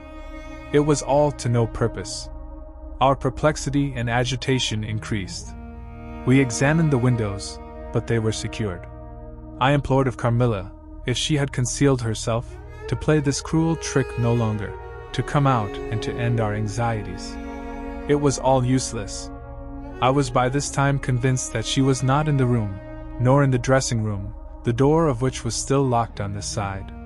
She could not have passed it. I was utterly puzzled. Had Carmilla discovered one of those secret passages which the old housekeeper said were known to exist in the Schloss, although the tradition of their exact situation had been lost? A little time would, no doubt, explain all, utterly perplexed as, for the present, we were. It was past 4 o'clock, and I preferred passing the remaining hours of darkness in Madame's room. Daylight brought no solution of the difficulty. The whole household, with my father at its head, was in a state of agitation next morning. Every part of the chateau was searched. The grounds were explored. No trace of the missing lady could be discovered. The stream was about to be dragged. My father was in distraction. What a tale to have to tell the poor girl's mother on her return. I, too, was almost beside myself, though my grief was quite of a different kind. The morning was passed in alarm and excitement. It was now 1 o'clock, and still no tidings. I ran up to Carmilla's room, and found her standing at her dressing table. I was astounded. I could not believe my eyes. She beckoned me to her with her pretty finger, in silence. Her face expressed extreme fear. I ran to her in an ecstasy of joy. I kissed and embraced her again and again. I ran to the bell and rang it vehemently, to bring others to the spot who might at once relieve my father's anxiety. "Dear Carmilla, what has become of you all this time? We have been in agonies of anxiety about you," I exclaimed. "Where have you been? How did you come back? Last night has been a night of wonders," she said. "For mercy's sake, explain all you can." "It was past 2 last night," she said, "when I went to sleep as usual in my bed, with my doors locked, that of the dressing room, and that opening upon the gallery. My sleep was uninterrupted, and so far as I know, dreamless, but I woke just now on the sofa in the dressing room there, and I found the door between the rooms open, and the other door forced. How could all this have happened without my being wakened? It must have been accompanied with a great deal of noise, and I am particularly easily wakened, and how could I have been carried out of my bed without my sleep having been interrupted, I whom the slightest stir startles?" By this time Mademoiselle, my father, and a number of the servants were in the room. Carmilla was, of course, overwhelmed with inquiries, congratulations, and welcomes. She had but one story to tell, and seemed the least able of all the party to suggest any way of accounting for what had happened. My father took a turn up and down the room, thinking. I saw Carmilla's eye follow him for a moment with a sly, dark glance. When my father had sent the servants away, Mademoiselle having gone in search of a little bottle of valerian and sal volatile, and there being no one now in the room with Carmilla, except my father, Madame, and myself, he came to her thoughtfully, took her hand very kindly, led her to the sofa, and sat down beside her. "Will you forgive me, my dear, if I risk a conjecture and ask a question? Who can have a better right?" she said. "Ask what you please, and I will tell you everything. But my story is simply one of bewilderment and darkness. I know absolutely nothing. Put any question you please, but you know, of course, the limitations Mama has placed me under." "Perfectly, my dear child. I need not approach the topics on which she desires our silence. Now, the marvel of last night consists in your having been removed from your bed in your room, without being wakened, and this removal having occurred apparently while the windows were still secured, and the two doors locked upon the inside. I will tell you my theory and ask you a question." Carmilla was leaning on her hand dejectedly. Madame and I were listening breathlessly. "Now, my question is this. Have you ever been suspected of walking in your sleep?" "Never, since I was very young indeed." "But you did walk in your sleep when you were young?" "Yes, I know I did. I have been told so often by my old nurse." My father smiled and nodded. "Well, what has happened is this. You got up in your sleep, unlocked the door, not leaving the key, as usual, in the lock, but taking it out and locking it on the outside. You again took the key out, and carried it away with you to some one of the 25 rooms on this floor, or perhaps upstairs or downstairs. There are so many rooms and closets, so much heavy furniture, and such accumulations of lumber, that it would require a week to search this old house thoroughly. Do you see now what I mean?" "I do, but not all," she answered. "And how, Papa, do you account for her finding herself on the sofa in the dressing room, which we had searched so carefully? She came there after you had searched it, still in her sleep, and at last awoke spontaneously, and was as much surprised to find herself where she was as anyone else. I wish all mysteries were as easily and innocently explained as yours, Carmilla," he said, laughing. "And so we may congratulate ourselves on the certainty that the most natural explanation of the occurrence is one that involves no drugging, no tampering with locks, no burglars, or poisoners, or witches, nothing that need alarm Carmilla, or anyone else, for our safety." Carmilla was looking charmingly. Nothing could be more beautiful than her tints. Her beauty was, I think, enhanced by that graceful languor that was peculiar to her. I think my father was silently contrasting her looks with mine, for he said, "I wish my poor Laura was looking more like herself," and he sighed. So our alarms were happily ended, and Carmilla restored to her friends. 9. The doctor. As Carmilla would not hear of an attendant sleeping in her room, my father arranged that a servant should sleep outside her door, so that she would not attempt to make another such excursion without being arrested at her own door. That night passed quietly, and next morning early, the doctor, whom my father had sent for without telling me a word about it, arrived to see me. Madame accompanied me to the library, and there the grave little doctor, with white hair and spectacles, whom I mentioned before, was waiting to receive me. I told him my story, and as I proceeded he grew graver and graver. We were standing, he and I, in the recess of one of the windows, facing one another. When my statement was over, he leaned with his shoulders against the wall, and with his eyes fixed on me earnestly, with an interest in which was a dash of horror. After a minute's reflection, he asked Madame if he could see my father. He was sent for accordingly, and as he entered, smiling, he said, "I dare say, Doctor, you are going to tell me that I am an old fool for having brought you here. I hope I am." But his smile faded into shadow as the doctor, with a very grave face, beckoned him to him. He and the doctor talked for some time in the same recess where I had just conferred with the physician. It seemed an earnest and argumentative conversation. The room is very large, and I and Madame stood together, burning with curiosity, at the farther end. Not a word could we hear, however, for they spoke in a very low tone, and the deep recess of the window quite concealed the doctor from view, and very nearly my father, whose foot, arm, and shoulder only could we see, and the voices were, I suppose, all the less audible for the sort of closet which the thick wall and window formed. After a time my father's face looked into the room. It was pale, thoughtful, and I fancied, agitated. "Laura, dear, come here for a moment." "Madam, we shan't trouble you, the doctor says, at present." Accordingly I approached, for the first time a little alarmed, for, although I felt very weak, I did not feel ill, and strength, one always fancies, is a thing that may be picked up when we please. My father held out his hand to me, as I drew near, but he was looking at the doctor, and he said, "It certainly is very odd. I don't understand it quite. Laura, come here, dear, now attend to Dr. Spielsberg, and recollect yourself. You mentioned a sensation like that of 2 needles piercing the skin, somewhere about your neck, on the night when you experienced your first horrible dream. Is there still any soreness?" "None at all," I answered. "Can you indicate with your finger about the point at which you think this occurred?" "Very little below my throat, here," I answered. I wore a morning dress, which covered the place I pointed to. "Now you can satisfy yourself," said the doctor. "You won't mind your papa's lowering your dress a very little. It is necessary, to detect a symptom of the complaint under which you have been suffering." I acquiesced. It was only an inch or 2 below the edge of my collar. "God bless me, so it is!" exclaimed my father, growing pale.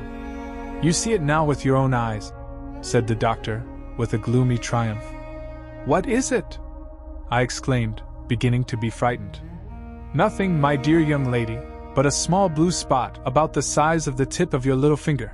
And now," he continued, turning to Papa, "the question is what is best to be done. Is there any danger?" I urged, in great trepidation. "I trust not, my dear," answered the doctor. "I don't see why you should not recover. I don't see why you should not begin immediately to get better. That is the point at which the sense of strangulation begins?" "Yes," I answered. "And recollect as well as you can, the same point was a kind of center of that thrill which you described just now, like the current of a cold stream running against you." "It may have been. I think it was." "Ah, you see?" he added, turning to my father. "Shall I say a word to Madam?" "Certainly," said my father. He called Madam to him, and said, "I find my young friend here far from well. It won't be of any great consequence, I hope, but it will be necessary that some steps be taken, which I will explain by and by. But in the meantime, Madam, you will be so good as not to let Miss Laura be alone for one moment. That is the only direction I need give for the present. It is indispensable. We may rely upon your kindness, Madam, I know," added my father. Madam satisfied him eagerly. "And you, dear Laura, I know you will observe the doctor's direction. I shall have to ask your opinion upon another patient, whose symptoms slightly resemble those of my daughter, that have just been detailed to you, very much milder in degree, but I believe quite of the same sort. She is a young lady, our guest, but as you say you will be passing this way again this evening, you can't do better than take your supper here, and you can then see her. She does not come down till the afternoon." "I thank you," said the doctor. "I shall be with you, then, at about 7 this evening." And then they repeated their directions to me and to Madam, and with this parting charge my father left us, and walked out with the doctor, and I saw them pacing together up and down between the road and the moat, on the grassy platform in front of the castle, evidently absorbed in earnest conversation. The doctor did not return. I saw him mount his horse there, take his leave, and ride away eastward through the forest. Nearly at the same time I saw the man arrive from Dranfield with the letters, and dismount and hand the bag to my father. In the meantime, Madam and I were both busy, lost in conjecture as to the reasons of the singular and earnest direction which the doctor and my father had concurred in imposing. Madam, as she afterwards told me, was afraid the doctor apprehended a sudden seizure, and that, without prompt assistance, I might either lose my life in a fit, or at least be seriously hurt. The interpretation did not strike me, and I fancied, perhaps luckily for my nerves, that the arrangement was prescribed simply to secure a companion, who would prevent my taking too much exercise, or eating unripe fruit, or doing any of the 50 foolish things to which young people are supposed to be prone. About half an hour after my father came in, he had a letter in his hand, and said, "This letter had been delayed. It is from General Spielsdorf. He might have been here yesterday. He may not come till tomorrow, or he may be here today." He put the open letter into my hand, but he did not look pleased, as he used when a guest, especially one so much loved as the general, was coming. On the contrary, he looked as if he wished him at the bottom of the Red Sea. There was plainly something on his mind which he did not choose to divulge. "Papa, darling, will you tell me this?" said I, suddenly laying my hand on his arm, and looking, I am sure, imploringly in his face. "Perhaps," he answered, smoothing my hair caressingly over my eyes. "Does the doctor think me very ill?" "No, dear, he thinks if right steps are taken, you will be quite well again, at least, on the high road to a complete recovery, in a day or two," he answered, a little dryly. "I wish our good friend, the general, had chosen any other time. That is, I wish you had been perfectly well to receive him." "But do tell me, Papa," I insisted. "What does he think is the matter with me?" "Nothing. You must not plague me with questions," he answered, with more irritation than I ever remember him to have displayed before, and seeing that I looked wounded, I suppose, he kissed me, and added, "You shall know all about it in a day or two, that is, all that I know. In the meantime you are not to trouble your head about it." He turned and left the room, but came back before I had done wondering and puzzling over the oddity of all this. It was merely to say that he was going to Karnstein, and had ordered the carriage to be ready at 12, and that I and Madame should accompany him. He was going to see the priest who lived near those picturesque grounds, upon business, and as Carmilla had never seen them, she could follow, when she came down, with Mademoiselle, who would bring materials for what you call a picnic, which might be laid for us in the ruined castle. At 12 o'clock, accordingly, I was ready, and not long after, my father, Madame and I set out upon our projected drive. Passing the drawbridge we turned to the right, and followed the road over the steep Gothic bridge, westward, to reach the deserted village and ruined castle of Karnstein. No sylvan drive can be fancied prettier. The ground breaks into gentle hills and hollows, all clothed with beautiful wood, totally destitute of the comparative formality which artificial planting and early culture and pruning impart. The irregularities of the ground often lead the road out of its course, and cause it to wind beautifully round the sides of broken hollows and the steeper sides of the hills, among varieties of ground almost inexhaustible. Turning one of these points, we suddenly encountered our old friend, the general, riding towards us, attended by a mounted servant. His portmanteaus were following in a hired wagon, such as we term a cart. The general dismounted as we pulled up, and after the usual greetings, was easily persuaded to accept the vacant seat in the carriage and send his horse on with his servant to the Schloss. 10. Bereaved. It was about 10 months since we had last seen him, but that time had sufficed to make an alteration of years in his appearance. He had grown thinner. Something of gloom and anxiety had taken the place of that cordial serenity which used to characterize his features. His dark blue eyes, always penetrating, now gleamed with a sterner light from under his shaggy gray eyebrows. It was not such a change as grief alone usually induces, and angrier passions seemed to have had their share in bringing it about. We had not long resumed our drive, when the general began to talk, with his usual soldierly directness, of the bereavement, as he termed it, which he had sustained in the death of his beloved niece and ward, and he then broke out in a tone of intense bitterness and fury, inveighing against the hellish arts to which she had fallen a victim, and expressing, with more exasperation than piety, his wonder that heaven should tolerate so monstrous an indulgence of the lusts and malignity of hell. My father, who saw at once that something very extraordinary had befallen, asked him, if not too painful to him, to detail the circumstances which he thought justified the strong terms in which he expressed himself.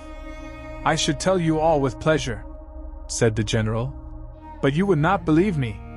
"Why should I not?" he asked. "Because," he answered testily, "you believe in nothing but what consists with your own prejudices and illusions. I remember when I was like you, but I have learned better. Try me, said my father. I am not such a dogmatist as you suppose. Besides which, I very well know that you generally require proof for what you believe, and am, therefore, very strongly predisposed to respect your conclusions. You are right in supposing that I have not been led lightly into a belief in the marvelous, for what I have experienced is marvelous, and I have been forced by extraordinary evidence to credit that which ran counter, diametrically, to all my theories. I have been made the dupe of a preternatural conspiracy.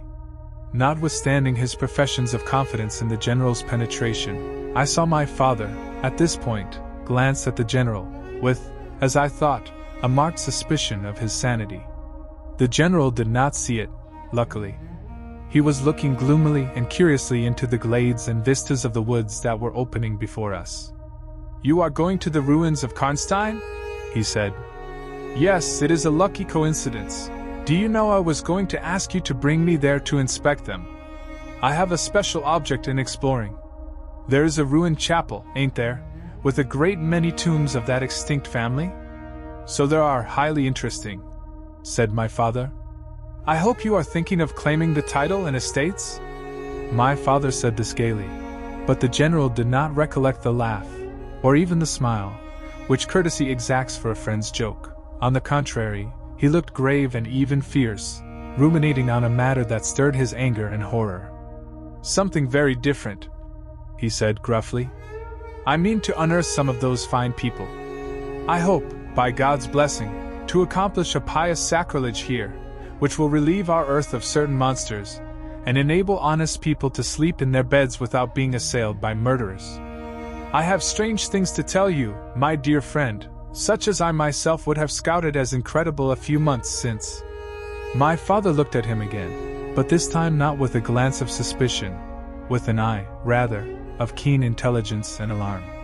"The house of Karnstein," he said, "has been long extinct, 100 years at least. My dear wife was maternally descended from the Karnsteins, but the name and title have long ceased to exist. The castle is a ruin, the very village is deserted. It is 50 years since the smoke of a chimney was seen there, not a roof left." "Quite true. I have heard a great deal about that since I last saw you, a great deal that will astonish you. But I had better relate everything in the order in which it occurred," said the general. "You saw my dear ward, my child I may call her. No creature could have been more beautiful, and only 3 months ago none more blooming." "Yes, poor thing! When I saw her last she certainly was quite lovely," said my father. "I was grieved and shocked more than I can tell you, my dear friend. I knew what a blow it was to you." He took the general's hand, and they exchanged a kind pressure. Tears gathered in the old soldier's eyes. He did not seek to conceal them. He said, "We have been very old friends. I knew you would feel for me, childless as I am." She had become an object of very near interest to me, and repaid my care by an affection that cheered my home and made my life happy. That is all gone. The years that remain to me on earth may not be very long, but by God's mercy I hope to accomplish a service to mankind before I die, and to subserve the vengeance of heaven upon the fiends who have murdered my poor child in the spring of her hopes and beauty.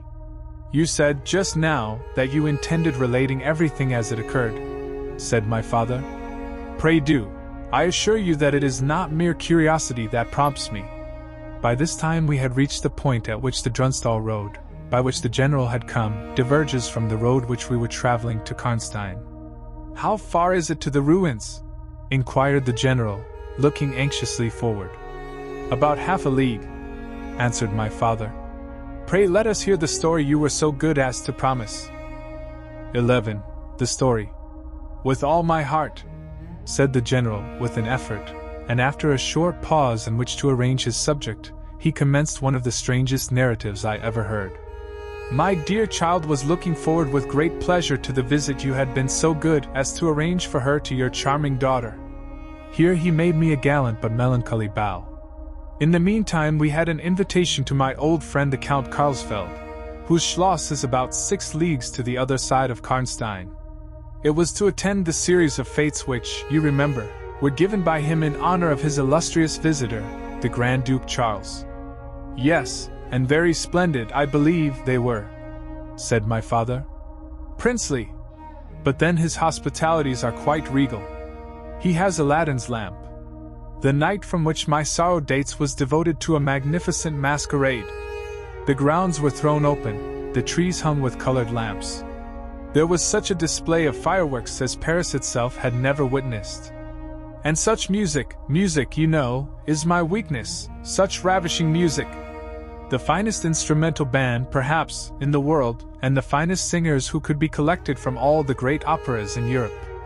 As you wandered through these fantastically illuminated grounds, the moon-lighted chateau throwing a rosy light from its long rows of windows, you would suddenly hear these ravishing voices stealing from the silence of some grove, or rising from boats upon the lake. I felt myself, as I looked and listened, carried back into the romance and poetry of my early youth. When the fireworks were ended, and the ball beginning, we returned to the noble suite of rooms that were thrown open to the dancers. A masked ball, you know, is a beautiful sight, but so brilliant a spectacle of the kind I never saw before. It was a very aristocratic assembly. I was myself almost the only nobody present. My dear child was looking quite beautiful. She wore no mask. Her excitement and delight added an unspeakable charm to her features, always lovely. I remarked a young lady, dressed magnificently, but wearing a mask, who appeared to me to be observing my ward with extraordinary interest. I had seen her, earlier in the evening, in the great hall, and again, for a few minutes, walking near us, on the terrace under the castle windows, similarly employed. A lady, also masked, richly and gravely dressed, and with a stately air, like a person of rank, accompanied her as a chaperone. Had the young lady not worn a mask, I could, of course, have been much more certain upon the question whether she was really watching my poor darling. I am now well assured that she was. We were now in one of the salons. My poor dear child had been dancing, and was resting a little in one of the chairs near the door. I was standing near.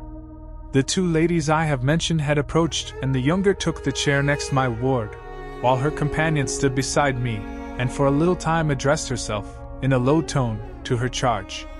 Availing herself of the privilege of her mask, she turned to me, and in the tone of an old friend, and calling me by my name, opened a conversation with me, which piqued my curiosity a good deal. She referred to many scenes where she had met me, at court, and at distinguished houses. She alluded to little incidents which I had long ceased to think of, but which, I found, had only lain in abeyance in my memory, for they instantly started into life at her touch. I became more and more curious to ascertain who she was, every moment. She parried my attempts to discover very adroitly and pleasantly. The knowledge she showed of many passages in my life seemed to me all but unaccountable, and she appeared to take a not unnatural pleasure in foiling my curiosity, and in seeing me flounder in my eager perplexity, from one conjecture to another. In the meantime the young lady, whom her mother called by the odd name of Millarca, when she once or twice addressed her, had, with the same ease and grace, got into conversation with my ward. She introduced herself by saying that her mother was a very old acquaintance of mine. She spoke of the agreeable audacity which a mask rendered practicable. She talked like a friend. She admired her dress, and insinuated very prettily her admiration of her beauty. She amused her with laughing criticisms upon the people who crowded the ballroom, and laughed at my poor child's fun. She was very witty and lively when she pleased, and after a time they had grown very good friends, and the young stranger lowered her mask, displaying a remarkably beautiful face. I had never seen it before, either had my dear child. But though it was new to us, the features were so engaging, as well as lovely, that it was impossible not to feel the attraction powerfully. My poor girl did so. I never saw anyone more taken with another at first sight, unless, indeed, it was the stranger herself, who seemed quite to have lost her heart to her. In the meantime, availing myself of the license of a masquerade, I put not a few questions to the elder lady. "You have puzzled me utterly," I said, laughing.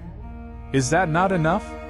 Won't you, now, consent to stand on equal terms, and do me the kindness to remove your mask?" "Can any request be more unreasonable?" she replied. "Ask a lady to yield an advantage. Beside, How do you know you should recognize me? Years make changes. As you see, I said, with a bow, and I suppose, a rather melancholy little laugh. As philosophers tell us, she said, and how do you know that a sight of my face would help you? I should take chance for that, I answered. It is vain trying to make yourself out an old woman. Your figure betrays you. Years, nevertheless, have passed since I saw you, rather since you saw me, for that is what I am considering. Millarca, there, is my daughter. I cannot then be young, even in the opinion of people whom time has taught to be indulgent, and I may not like to be compared with what you remember me. You have no mask to remove. You can offer me nothing in exchange. My petition is to your pity, to remove it. And mine to yours, to let it stay where it is, she replied. Well then, at least you will tell me whether you are French or German. You speak both languages so perfectly. I don't think I shall tell you that, General. You intend a surprise, and are meditating the particular point of attack. At all events, you won't deny this, I said, that being honored by your permission to converse, I ought to know how to address you. Shall I say Madame la Comtesse? She laughed, and she would, no doubt, have met me with another evasion, if, indeed, I can treat any occurrence in an interview, every circumstance of which was prearranged, as I now believe, with the profoundest cunning, as liable to be modified by accident. As to that, she began, but she was interrupted, almost as she opened her lips, by a gentleman, dressed in black, who looked particularly elegant and distinguished, with this drawback, that his face was the most deadly pale I ever saw, except in death. He was in no masquerade, in the plain evening dress of a gentleman, and he said, without a smile, but with a courtly and unusually low bow, Will Madame la Comtesse permit me to say a very few words which may interest her?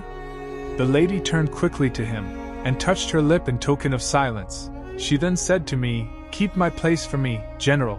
I shall return when I have said a few words. And with this injunction, playfully given, she walked a little aside with the gentleman in black, and talked for some minutes, apparently very earnestly. They then walked away slowly together in the crowd, and I lost them for some minutes. I spent the interval in cudgeling my brains for a conjecture as to the identity of the lady who seemed to remember me so kindly, and I was thinking of turning about and joining in the conversation between my pretty ward and the Countess's daughter, and trying whether, by the time she returned, I might not have a surprise in store for her, by having her name, title, chateau, and estates at my fingers' ends. But at this moment she returned, accompanied by the pale man in black, who said, I shall return and inform Madame la Comtesse when her carriage is at the door. He withdrew with a bow. 12. A petition. Then we are to lose Madame la Comtesse. But I hope only for a few hours, I said, with a low bow. It may be that only, or it may be a few weeks. It was very unlucky his speaking to me just now as he did. Do you now know me? I assured her I did not. You shall know me, she said, but not at present. We are older and better friends than, perhaps, you suspect. I cannot yet declare myself. I shall in 3 weeks pass your beautiful Schloss, about which I have been making inquiries. I shall then look in upon you for an hour or two, and renew a friendship which I never think of without 1,000 pleasant recollections. This moment a piece of news has reached me like a thunderbolt. I must set out now, and travel by a devious route, nearly 100 miles. With all the dispatch I can possibly make. My perplexities multiply. I am only deterred by the compulsory reserve I practice as to my name from making a very singular request of you. My poor child has not quite recovered her strength. Her horse fell with her, at a hunt which she had ridden out to witness. Her nerves have not yet recovered the shock, and our physician says that she must on no account exert herself for some time to come. We came here, in consequence, by very easy stages, hardly 6 leagues a day. I must now travel day and night, on a mission of life and death, a mission the critical and momentous nature of which I shall be able to explain to you when we meet, as I hope we shall, in a few weeks, without the necessity of any concealment. She went on to make her petition, and it was in the tone of a person from whom such a request amounted to conferring, rather than seeking a favor. This was only in manner, and, as it seemed, quite unconsciously. Than the terms in which it was expressed, nothing could be more deprecatory. it was simply that I would consent to take charge of her daughter during her absence. This was, all things considered, a strange, not to say, an audacious request. She in some sort disarmed me, by stating and admitting everything that could be urged against it, and throwing herself entirely upon my chivalry. At the same moment, by a fatality that seems to have predetermined all that happened, my poor child came to my side, and in an undertone, besought me to invite her new friend, Millarca, to pay us a visit. She had just been sounding her, and thought, if her mamma would allow her, she would like it extremely. At another time I should have told her to wait a little, until, at least, we knew who they were. But I had not a moment to think in. The two ladies assailed me together, and I must confess the refined and beautiful face of the young lady, about which there was something extremely engaging, as well as the elegance and fire of high birth, determined me, and quite overpowered, I submitted, and undertook, too easily, the care of the young lady, whom her mother called Millarca. The Countess beckoned to her daughter, who listened with grave attention while she told her, in general terms, how suddenly and peremptorily she had been summoned, and also of the arrangement she had made for her under my care, adding that I was one of her earliest and most valued friends. I made, of course, such speeches as the case seemed to call for, and found myself, on reflection, in a position which I did not half like. The gentleman in black returned, and very ceremoniously conducted the lady from the room. The demeanor of this gentleman was such as to impress me with the conviction that the Countess was a lady of very much more importance than her modest title alone might have led me to assume. Her last charge to me was that no attempt was to be made to learn more about her than I might have already guessed, until her return. Our distinguished host, whose guest she was, knew her reasons.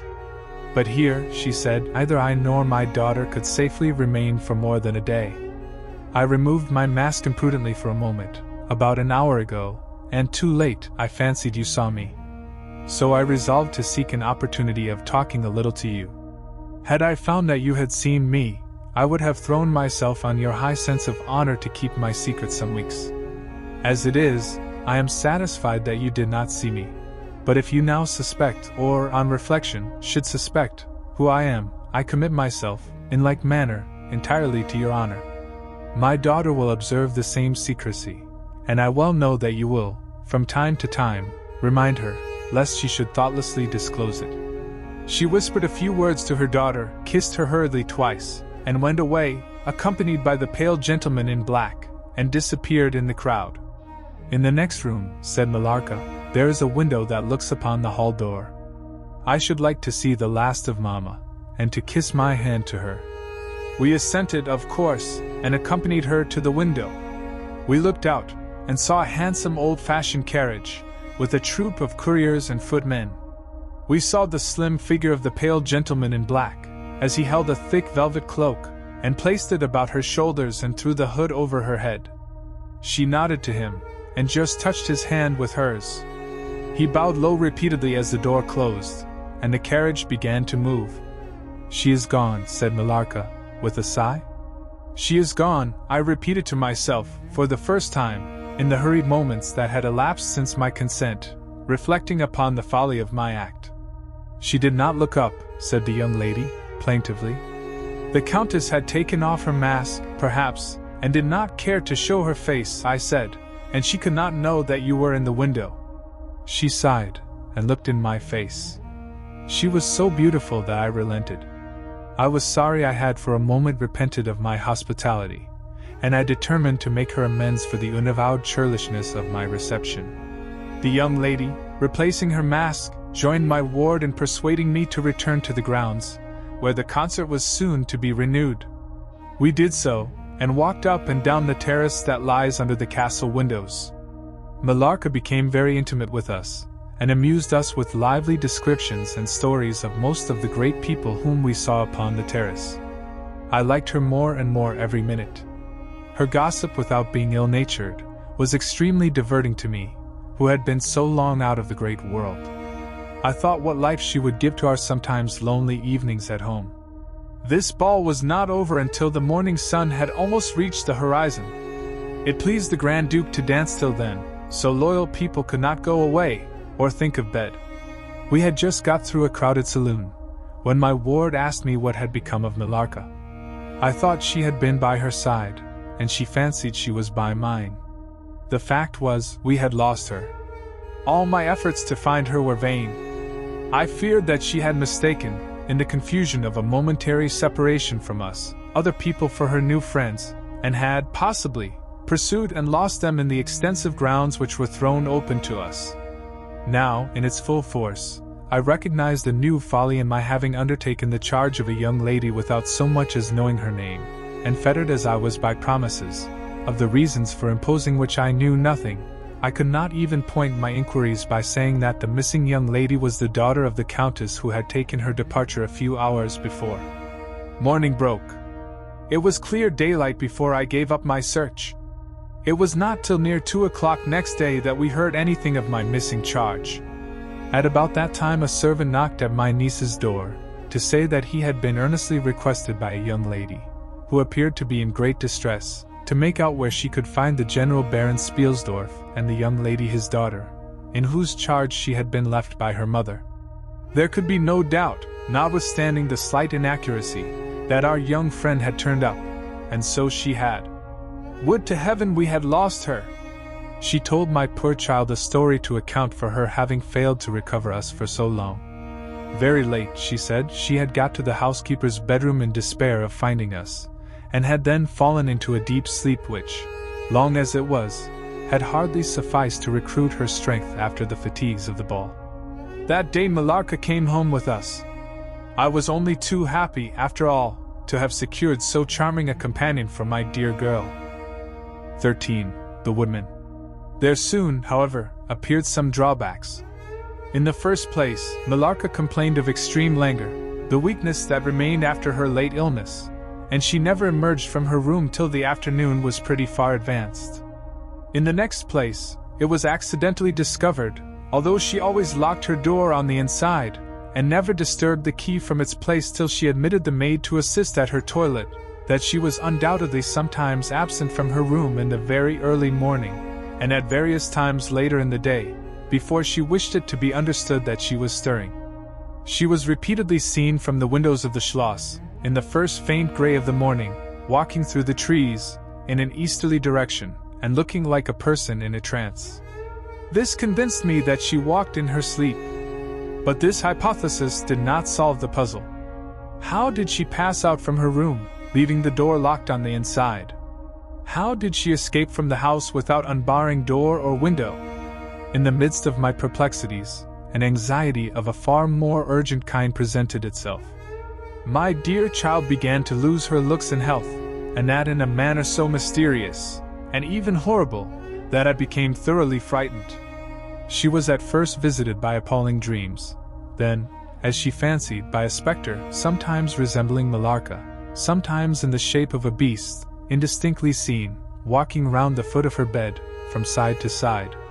Lastly came sensations. One, not unpleasant, but very peculiar, she said, resembled the flow of an icy stream against her breast. At a later time, she felt something like a pair of large needles pierce her, a little below the throat, with a very sharp pain. A few nights after, followed a gradual and convulsive sense of strangulation, then came unconsciousness. I could hear distinctly every word the kind old general was saying, because by this time we were driving upon the short grass that spreads on either side of the road as you approach the roofless village which had not shown the smoke of a chimney for more than half a century. You may guess how strangely I felt as I heard my own symptoms so exactly described in those which had been experienced by the poor girl who, but for the catastrophe which followed, would have been at that moment a visitor at my father's chateau. You may suppose, also, how I felt as I heard him detail habits and mysterious peculiarities which were, in fact, those of our beautiful guest, Carmilla. A vista opened in the forest. We were on a sudden under the chimneys and gables of the ruined village, and the towers and battlements of the dismantled castle, round which gigantic trees are grouped, overhung us from a slight eminence. In a frightened dream I got down from the carriage, and in silence, for we had each abundant matter for thinking, we soon mounted the ascent, and were among the spacious chambers, winding stairs, and dark corridors of the castle. "And this was once the palatial residence of the Karnsteins," said the old general at length, as from a great window he looked out across the village, and saw the wide, undulating expanse of forest. "It was a bad family, and here its blood-stained annals were written," he continued. "It is hard that they should, after death, continue to plague the human race with their atrocious lusts. That is the chapel of the Karnsteins down there." He pointed down to the grey walls of the Gothic building partly visible through the foliage, a little way down the steep. "And I hear the axe of a woodman," he added, "busy among the trees that surround it. He possibly may give us the information of which I am in search, and point out the grave of Mircalla, Countess of Karnstein. These rustics preserve the local traditions of great families, whose stories die out among the rich and titled so soon as the families themselves become extinct. We have a portrait, at home, of Mircalla, the Countess Karnstein. Should you like to see it?" asked my father. "Time enough, dear friend," replied the general. "I believe that I have seen the original, and one motive which has led me to you earlier than I at first intended, was to explore the chapel which we are now approaching." "What? See the Countess Mircalla?" exclaimed my father. "Why, she has been dead more than a century." "Not so dead as you fancy, I am told," answered the general. "I confess, General, you puzzle me utterly," replied my father, looking at him, I fancied for a moment with a return of the suspicion I detected before. But although there was anger and detestation, at times, in the old general's manner, there was nothing flighty. "There remains to me," he said, as we passed under the heavy arch of the Gothic church, for its dimensions would have justified its being so styled, "but one object which can interest me during the few years that remain to me on earth, and that is to wreak on her the vengeance which, I thank God, may still be accomplished by a mortal arm." "What vengeance can you mean?" asked my father, in increasing amazement. "I mean, to decapitate the monster," he answered, with a fierce flush, and a stamp that echoed mournfully through the hollow ruin, and his clenched hand was at the same moment raised, as if it grasped the handle of an axe, while he shook it ferociously in the air. "What?" exclaimed my father, more than ever bewildered. "To strike her head off. Cut her head off. Aye, with a hatchet, with a spade, or with anything that can cleave through her murderous throat." "You shall hear," he answered, trembling with rage. And hurrying forward he said, "That beam will answer for a seat. Your dear child is fatigued, let her be seated, and I will, in a few sentences, close my dreadful story."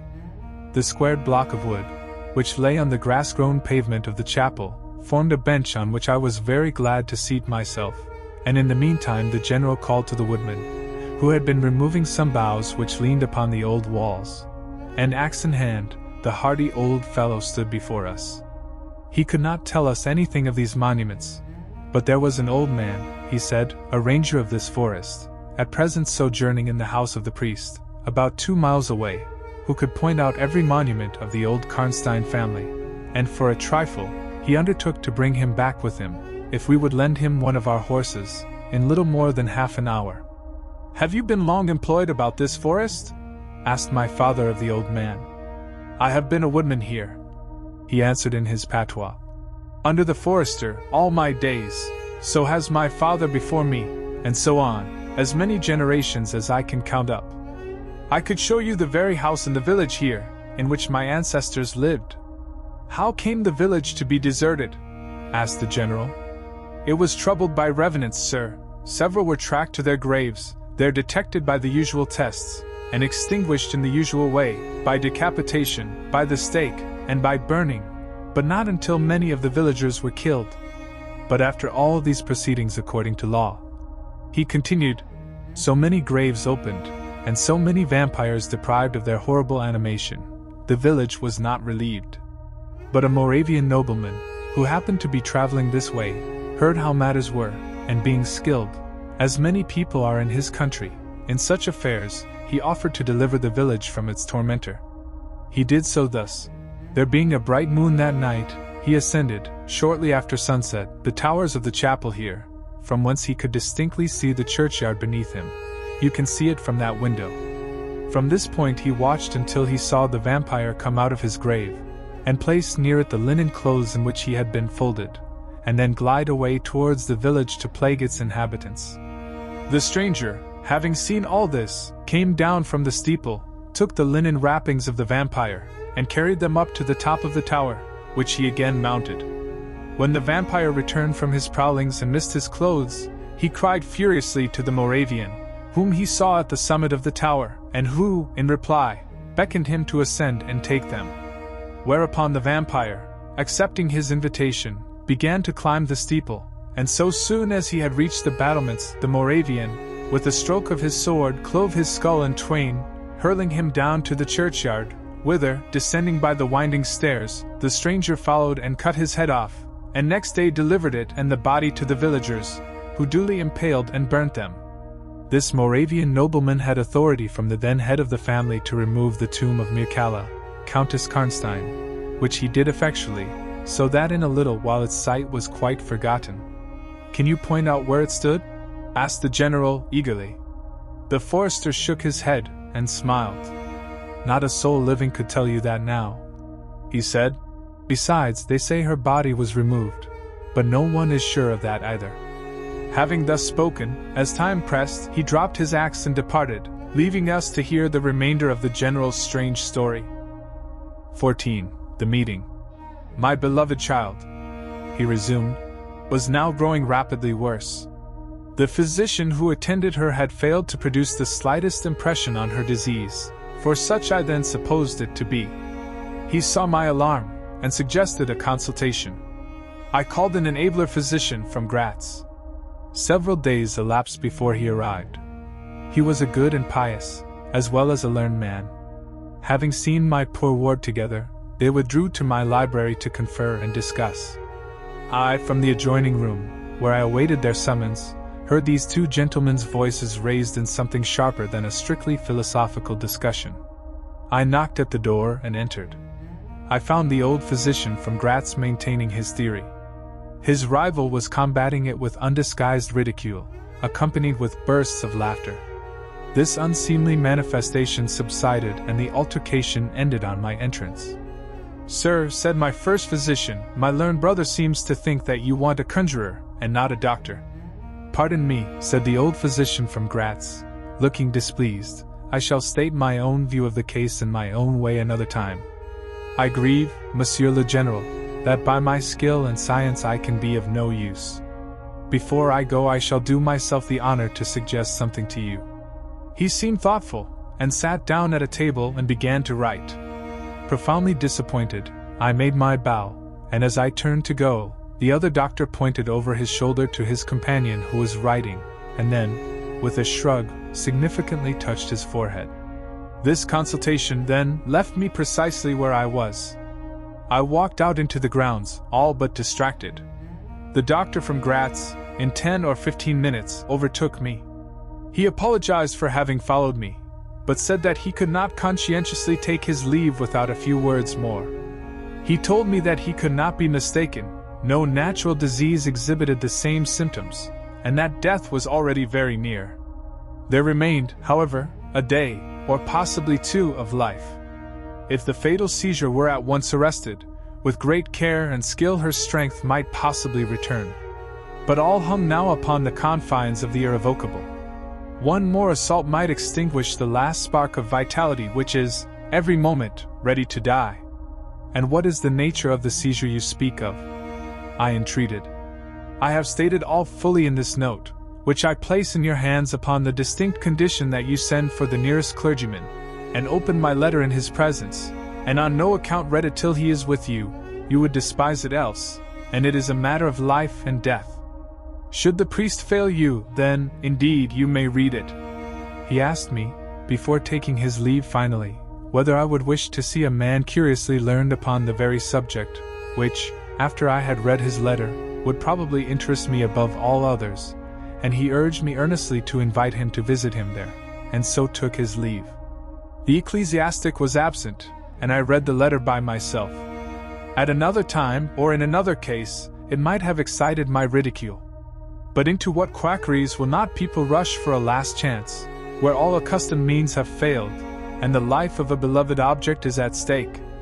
Nothing, you will say, could be more absurd than the learned man's letter. It was monstrous enough to have consigned him to a madhouse. He said that the patient was suffering from the visits of a vampire. The punctures which she described as having occurred near the throat were, he insisted, the insertion of those two long, thin, and sharp teeth which, it is well known, are peculiar to vampires, and there could be no doubt, he added, as to the well-defined presence of the small livid mark which all concurred in describing as that induced by the demon's lips. And every symptom described by the sufferer was in exact conformity with those recorded in every case of a similar visitation. Being myself wholly skeptical as to the existence of any such portent as the vampire, the supernatural theory of the good doctor furnished, in my opinion, but another instance of learning and intelligence oddly associated with some one hallucination. I was so miserable, however, that, rather than try nothing, I acted upon the instructions of the letter. I concealed myself in the dark dressing room that opened upon the poor patient's room, in which a candle was burning, and watched there till she was fast asleep. I stood at the door, peeping through the small crevice, my sword laid on the table beside me, as my directions prescribed, until, a little after 1, I saw a large black object, very ill-defined, crawl, as it seemed to me, over the foot of the bed, and swiftly spread itself up to the poor girl's throat, where it swelled, in a moment, into a great, palpitating mass. For a few moments I had stood petrified. I now sprang forward, with my sword in my hand. The black creature suddenly contracted towards the foot of the bed, glided over it, and standing on the floor about a yard below the foot of the bed, with a glare of skulking ferocity and horror fixed on me, I saw Millarca. Speculating I know not what, I struck at her instantly with my sword, but I saw her standing near the door, unscathed. Horrified, I pursued, and struck again. She was gone, and my sword flew to shivers against the door. I can't describe to you all that passed on that horrible night. The whole house was up and stirring. The spectre Millarca was gone. But her victim was sinking fast, and before the morning dawned she died. The old general was agitated. We did not speak to him. My father walked to some little distance, and began reading the inscriptions on the tombstones, and thus occupied, he strolled into the door of a side chapel to prosecute his researches. The general leaned against the wall, dried his eyes, and sighed heavily. I was relieved on hearing the voices of Carmilla and Madame, who were at that moment approaching. The voices died away. In this solitude, having just listened to so strange a story, connected, as it was, with the great and titled dead, whose monuments were mouldering among the dust and ivy round us, and every incident of which bore so awfully upon my own mysterious case, in this haunted spot, darkened by the towering foliage that rose on every side, dense and high above its noiseless walls, a horror began to steal over me.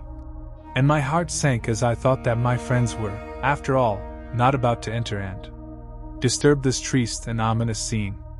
The old general's eyes were fixed on the ground, as he leaned with his hand upon the basement of a shattered monument. Under a narrow, arched doorway, surmounted by one of those demoniacal grotesques in which the cynical and ghastly fancy of old Gothic carving delights, I saw very gladly the beautiful face and figure of Carmilla enter the shadowy chapel. I was just about to rise and speak, and nodded smiling, in answer to her peculiarly engaging smile, when with a cry, the old man by my side caught up the woodman's hatchet, and started forward.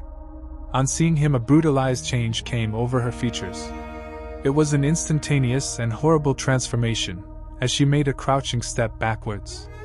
Before I could utter a scream, he struck at her with all his force, but she dived under his blow, and unscathed, caught him in her tiny grasp by the wrist. He struggled for a moment to release his arm, but his hand opened, the axe fell to the ground, and the girl was gone. He staggered against the wall. His gray hair stood upon his head, and a moisture shone over his face, as if he were at the point of death. The frightful scene had passed in a moment.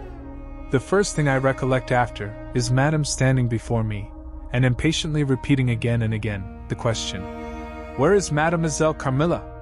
I answered at length, "I don't know, I can't tell, she went there," and I pointed to the door through which Madame had just entered. "Only a minute or two since." But I have been standing there, in the passage, ever since Mademoiselle Carmilla entered, and she did not return.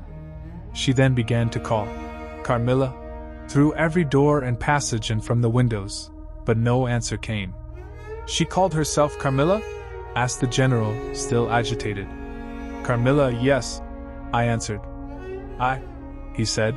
That is Millarca. That is the same person who long ago was called Mircalla, Countess Karnstein. Depart from this accursed ground, my poor child, as quickly as you can.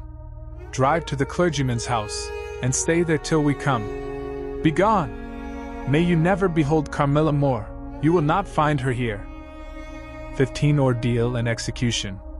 As he spoke, one of the strangest-looking men I ever beheld entered the chapel at the door through which Carmilla had made her entrance and her exit. He was tall, narrow-chested, stooping, with high shoulders, and dressed in black. His face was brown and dried and with deep furrows. He wore an oddly shaped hat with a broad leaf. His hair, long and grizzled, hung on his shoulders. He wore a pair of gold spectacles, and walked slowly, with an odd shambling gait, with his face sometimes turned up to the sky, and sometimes bowed down towards the ground, seemed to wear a perpetual smile. His long thin arms were swinging, and his lank hands, in old black gloves ever so much too wide for them, waving and gesticulating in utter abstraction. "The very man!" exclaimed the general, advancing with manifest delight. "My dear Baron, how happy I am to see you! I had no hope of meeting you so soon." He signed to my father, who had by this time returned, and leading the fantastic old gentleman, whom he called the Baron, to meet him. He introduced him formally, and they at once entered into earnest conversation. The stranger took a roll of paper from his pocket, and spread it on the worn surface of a tomb that stood by. He had a pencil case in his fingers, with which he traced imaginary lines from point to point on the paper, which from their often glancing from it, together, at certain points of the building, I concluded to be a plan of the chapel. He accompanied, what I may term, his lecture, with occasional readings from a dirty little book, whose yellow leaves were closely written over. They sauntered together down the side aisle, opposite to the spot where I was standing, conversing as they went. Then they began measuring distances by paces, and finally they all stood together, facing a piece of the sidewall, which they began to examine with great minuteness, pulling off the ivy that clung over it, and rapping the plaster with the ends of their sticks, scraping here, and knocking there. At length they ascertained the existence of a broad marble tablet, with letters carved in relief upon it. With the assistance of the woodman, who soon returned, a monumental inscription and carved escutcheon were disclosed. They proved to be those of the long-lost monument of Mircalla, Countess Karnstein. The old general, though not I fear given to the praying mood, raised his hands and eyes to heaven, in mute thanksgiving for some moments.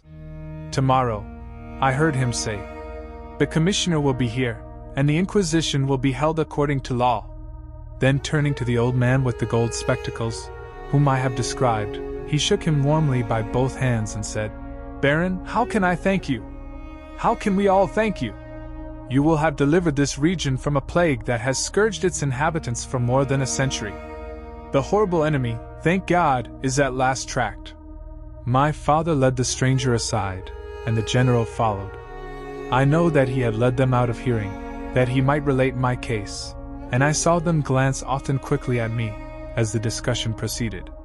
My father came to me, kissed me again and again, and leading me from the chapel said, "It is time to return, but before we go home, we must add to our party the good priest, who lives but a little way from this, and persuade him to accompany us to the Schloss." In this quest we were successful, and I was glad, being unspeakably fatigued when we reached home. But my satisfaction was changed to dismay, on discovering that there were no tidings of Carmilla. Of the scene that had occurred in the ruined chapel, no explanation was offered to me, and it was clear that it was a secret which my father for the present determined to keep from me. The sinister absence of Carmilla made the remembrance of the scene more horrible to me. The arrangements for the night were singular. 2 servants and Madame were to sit up in my room that night, and the ecclesiastic with my father kept watch in the adjoining dressing room. The priest had performed certain solemn rites that night, the purport of which I did not understand any more than I comprehended the reason of this extraordinary precaution taken for my safety during sleep. I saw all clearly a few days later. The disappearance of Carmilla was followed by the discontinuance of my nightly sufferings. You have heard, no doubt, of the appalling superstition that prevails in Upper and Lower Styria, in Moravia, Silesia, in Turkish Serbia, in Poland, even in Russia, the superstition, so we must call it, of the vampire.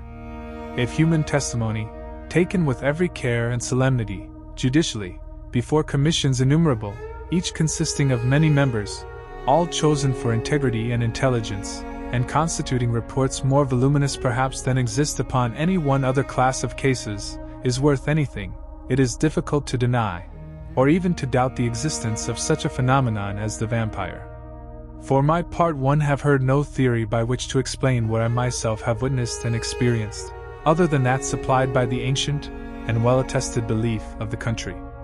The next day the formal proceedings took place in the chapel of Karnstein. The grave of the Countess Mircalla was opened, and the general and my father recognized each his perfidious and beautiful guest, in the face now disclosed to view. The features, though 150 years had passed since her funeral, were tinted with the warmth of life. Her eyes were open, no cadaverous smell exhaled from the coffin. The two medical men, one officially present, the other on the part of the promoter of the inquiry, attested the marvelous fact that there was a faint but appreciable respiration, and a corresponding action of the heart. The limbs were perfectly flexible, the flesh elastic, and the leaden coffin floated with blood, in which to a depth of 7 inches, the body lay immersed. Here then, were all the admitted signs and proofs of vampirism. The body, therefore, in accordance with the ancient practice, was raised, and a sharp stake driven through the heart of the vampire, who uttered a piercing shriek at the moment, in all respects such as might escape from a living person in the last agony. Then the head was struck off, and a torrent of blood flowed from the severed neck. The body and head was next placed on a pile of wood, and reduced to ashes, which were thrown upon the river and borne away, and that territory has never since been plagued by the visits of a vampire. My father has a copy of the report of the Imperial Commission, with the signatures of all who were present at these proceedings, attached in verification of the statement. It is from this official paper that I have summarized my account of this last shocking scene. 16. Conclusion. I write all this, you suppose, with composure. But far from it, I cannot think of it without agitation. Nothing but your earnest desire, so repeatedly expressed, could have induced me to sit down to a task that has unstrung my nerves for months to come, and reinduced a shadow of the unspeakable horror which years after my deliverance continued to make my days and nights dreadful, and solitude insupportably terrific. Let me add a word or two about that quaint Baron Vordenberg, to whose curious lore we were indebted for the discovery of the Countess Mircalla's grave. He had taken up his abode in Graz, where, living upon a mere pittance, which was all that remained to him of the once princely estates of his family, in Upper Styria, he devoted himself to the minute and laborious investigation of the marvelously authenticated tradition of vampirism. He had at his fingers' ends all the great and little works upon the subject. Magia Postuma, Phlegon de Mirabilibus, Augustinus de Cura pro Mortuis, Philosophicae et Christiani Cogitations de Vampiris, by John Christopher Herenberg, and 1,000 others, among which I remember only a few of those which he lent to my father. He had a voluminous digest of all the judicial cases, from which he had extracted a system of principles that appear to govern, some always, and others occasionally only, the condition of the vampire. I may mention, in passing, that the deadly pallor attributed to that sort of revenants is a mere melodramatic fiction. They present, in the grave, and when they show themselves in human society, the appearance of healthy life.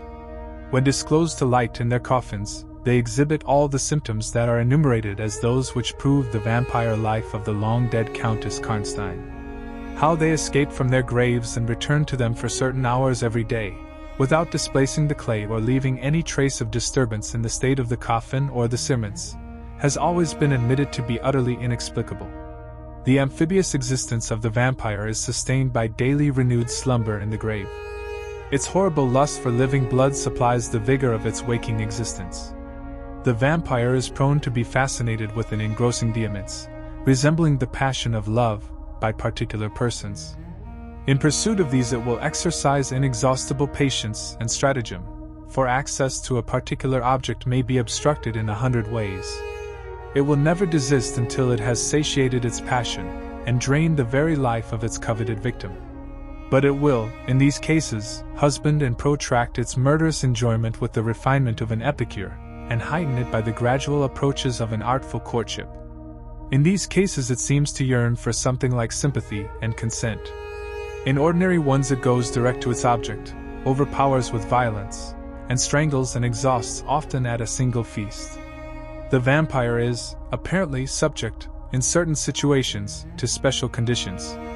In the particular instance of which I have given you a relation, Micala seemed to be limited to a name which, if not her real one, should at least reproduce, without the omission or addition of a single letter, those, as we say, anagrammatically, which compose it. Carmilla did this, so did Millarca. My father related to the Baron Vordenberg, who remained with us for 2 or 3 weeks after the expulsion of Carmilla, the story about the Moravian nobleman and the vampire at Karnstein churchyard, and then he asked the Baron how he had discovered the exact position of the long-concealed tomb of the Countess Micala. The Baron's grotesque features puckered up into a mysterious smile. He looked down, still smiling on his worn spectacle case, and fumbled with it. Then looking up, he said, "I have many journals, and other papers, written by that remarkable man. The most curious among them is one treating of the visit of which you speak, to Karnstein. The tradition, of course, discolors and distorts a little. He might have been termed a Moravian nobleman, for he had changed his abode to that territory, and was, beside, a noble. But he was, in truth, a native of Upper Styria. It is enough to say that in very early youth he had been a passionate and favored lover of the beautiful Micala, Countess Karnstein. Her early death plunged him into inconsolable grief. It is the nature of vampires to increase and multiply, but according to an ascertained and ghostly law. Assume, at starting, a territory perfectly free from that pest. How does it begin, and how does it multiply itself? I will tell you. A person, more or less wicked, puts an end to himself. A suicide, under certain circumstances, becomes a vampire. That spectre visits living people in their slumbers. They die, and almost invariably, in the grave, develop into vampires. This happened in the case of the beautiful Micala, who was haunted by one of those demons. My ancestor, Vordenberg, whose title I still bear, soon discovered this, and in the course of the studies to which he devoted himself, learned a great deal more. Among other things, he concluded that suspicion of vampirism would probably fall, sooner or later, upon the dead countess, who in life had been his idol. He conceived a horror, be she what she might, of her remains being profaned by the outrage of a posthumous execution.